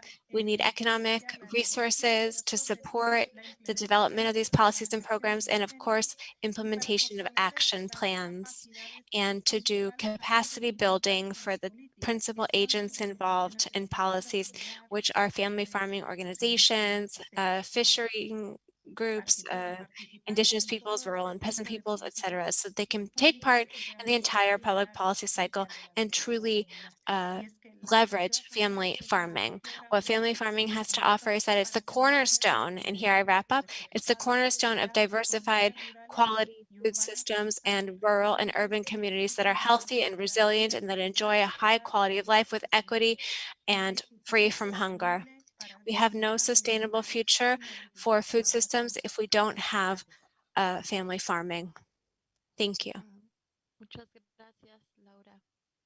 Thank you, Laura. Ya gracias por tus palabras y tu intervención. Thank you for your remarks. Y bueno, ya para tener las palabras finales. I think we're going to hear the final remarks now from FAO and civil society. Maya Takagi is the regional lead for projects at FAO, Latin America, and the Caribbean. And then we will hear from civil society. Maya, please go ahead first. Thank you, Laura. Thank you, colleagues. It's a pleasure for me to be here with all of you once again. I was able to listen in on some of these final remarks at the consultation. And I know we don't have a lot of time, so I just want to say two things. One, we commit to supporting you to finalize this consultation process so you can have your list of spokespersons. As Duca has told me, we at FAO are here to commit that time to you. We don't want that to get done only halfway. We commit to completing it. We're almost there. We're almost at the finish line. We didn't quite finalize that process, but we are available to help you finish it. Two, we are available to help you over the next year. If you want to do some tracking, sometimes we ask ourselves, why do we only get together every 2 years? We have to take advantage of all of the momentum that you've built up and keep up that dialogue to see how we're going to progress over the next year. And that way we'll be even readier the next time a conference comes around. We know the conferences are only every 2 years, but we want to foster even more dialogue in between the conferences. So in that sense, those are our commitments to you. On behalf of Julio Berdegué, who's right now on a mission, he's at the SDG Forum right now. And so I'm speaking on his behalf.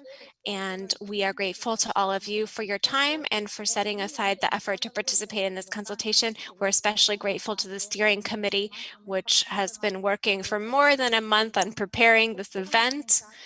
And it's so essential to enriching the proposals that we are going to bring to our member states at the upcoming conference. The topics that we've heard, diversity of topics, concerns that we've heard about, we know they all can come with ideas and solutions and proposals for action, which makes it even more important to have civil society as a key partner for us. We know some structural problems have gotten worse with the pandemic, but we've also seen new production systems, we've seen environmental impacts, and we've seen rising inequality as well. I want to confirm that our essential commitments are in the strategic framework: eradicating hunger, eradicating poverty, and reducing inequality. And all of the topics that you have brought up as concerns about women, youth, family farming, etc., small-scale farming, it just reinforces the importance of addressing these topics from a systematic viewpoint that addresses inequality. Access to technology, access to services, access to livelihoods, access to infrastructure. We won't have that if we don't have a standpoint of inclusion. If we don't have an inclusive standpoint, inequality could get even worse. And we could see the gap widen between rural and urban peoples, or between different countries, or between men and women, or between indigenous populations and other groups, or between African descendant populations and other groups.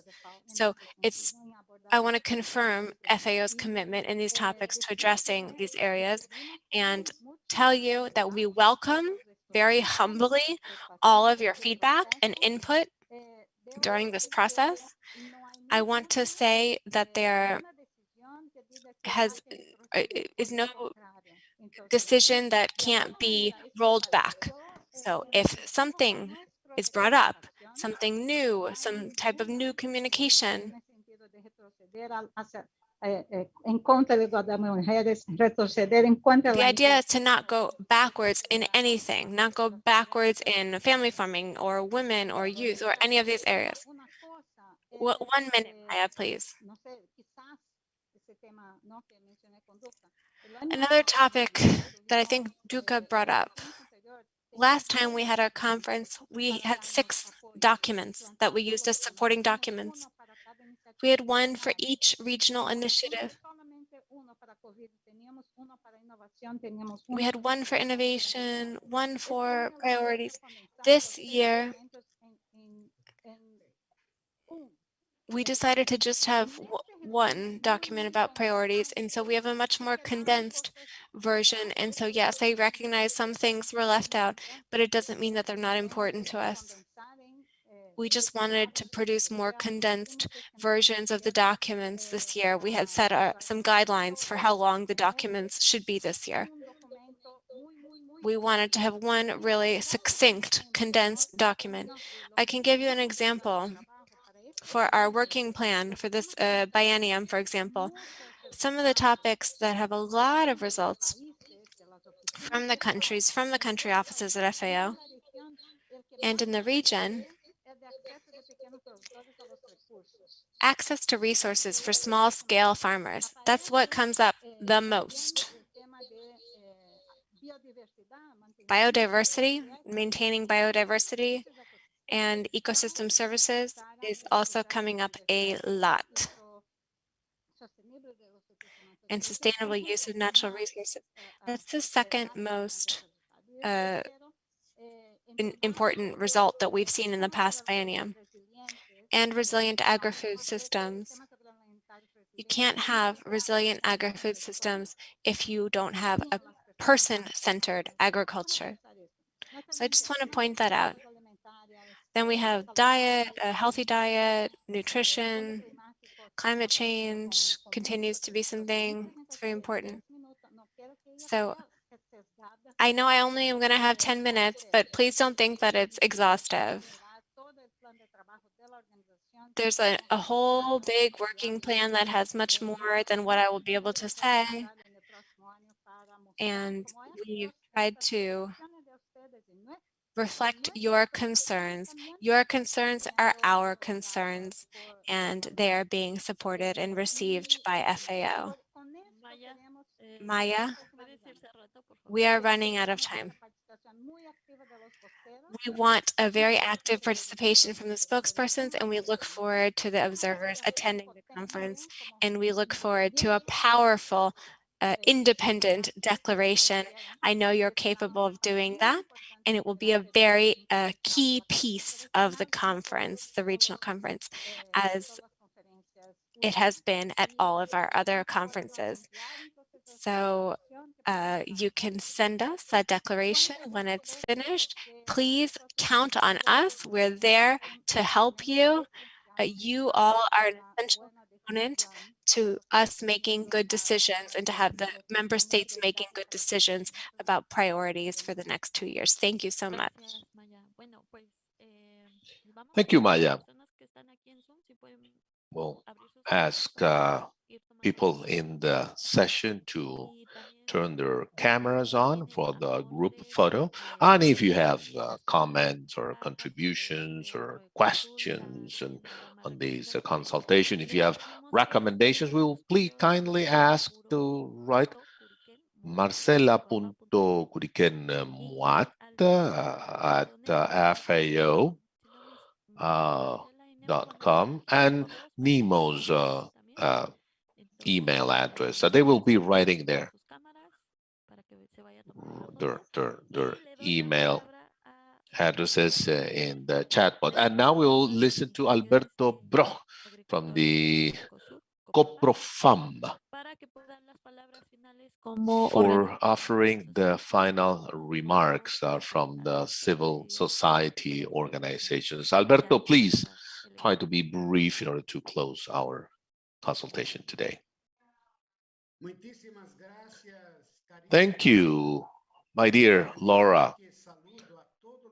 Let me greet all the participants of this historic consultation of the civil society in preparation for the 37th conference of FAO for Latin America and the Caribbean. I would like to greet Maya, and on behalf of you, greet all the team of FAO attending this event. I'd like to value the participation of Dulka, everyone that facilitated this dialogue. I will also, Maya, to greet all the participants of these events, especially in the steering, those in the steering committee, Julio Verdeguer, and to recognize this effort for construction to listen to what the civil society thinks throughout the organizations in order to have an influence in this such an important topic, such as food sovereignty, equality, strengthening of a new paradigm for the production of food and development. Maya, I will not talk about the contents because, like you said, we discussed very important content of the many sectors here. Especially, we offer suggestions to the official document on the strategy and that the FAO will submit to the Quito conference so that the governments from the whole region in Latin America and the Caribbean can approve. But I would like to reinforce some topics which are important for us. Here, we represent the majority of the Alliance for Food Sovereignty. We have several sectors involved: women, youth, peasants, farmers, agroecology movements, Amigos de la Tierra, Cloac Via Campesina, COPROFAM, the Caribbean organizations, many sectors such as original indigenous people, fishermen, the people that live, that struggle, that wants to build a better world. But this process is not easy to build. Therefore, we want to value this form of dialogue, especially for that documents that we've agreed from the civil society can have a support among governments, because all of us are very much concerned with the hunger, which is back in the region. We are deeply concerned to know that many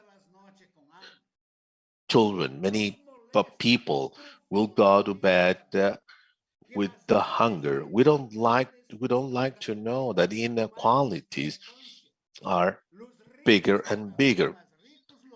The rich are richer, the poor are poorer. We don't like that the land, the territories are owned by the few. We're deeply concerned, that climate change is a reality in the region. We are strongly dependent on the rain, on the Andes, the snow, the water. All these concerns are included in these proposals that, in a very transparent way, we have shared as organizations. We hope the governments will take this into consideration so that the conference can make progress and submit proposals. It's important for us to know that we don't meet just to meet for the sake of meeting, but to create a mechanism of dialogue for evaluating the proposals made to face these big challenges. Last but not least, it is really it's really important for us the struggle of family agriculture. We have many forms of production. The big landowners and the agribusiness, they don't like family business because they say they're all the same, and which is not true. Therefore, if the United Nations can approve a resolution creating the decade of family agriculture, if the United Nations approved a charter of the rights of peasants and farmers, we have to take into account these and emphasize the family agriculture concept, because that's how we face those challenges, and especially by creating a way of deeply changing food systems. And I'd like to invite all the organizations to work together to attend to this official conference, so that we can be part of the debate and know what's the opinion of the governments about all these topics. My dear Maya, would like to recognize here the work of the steering committee that has had several meetings together with FAO teams, so that this consultation was a success. Once again, I would like to thank Laura from the WRF, who emphasized the foundations of the family agriculture.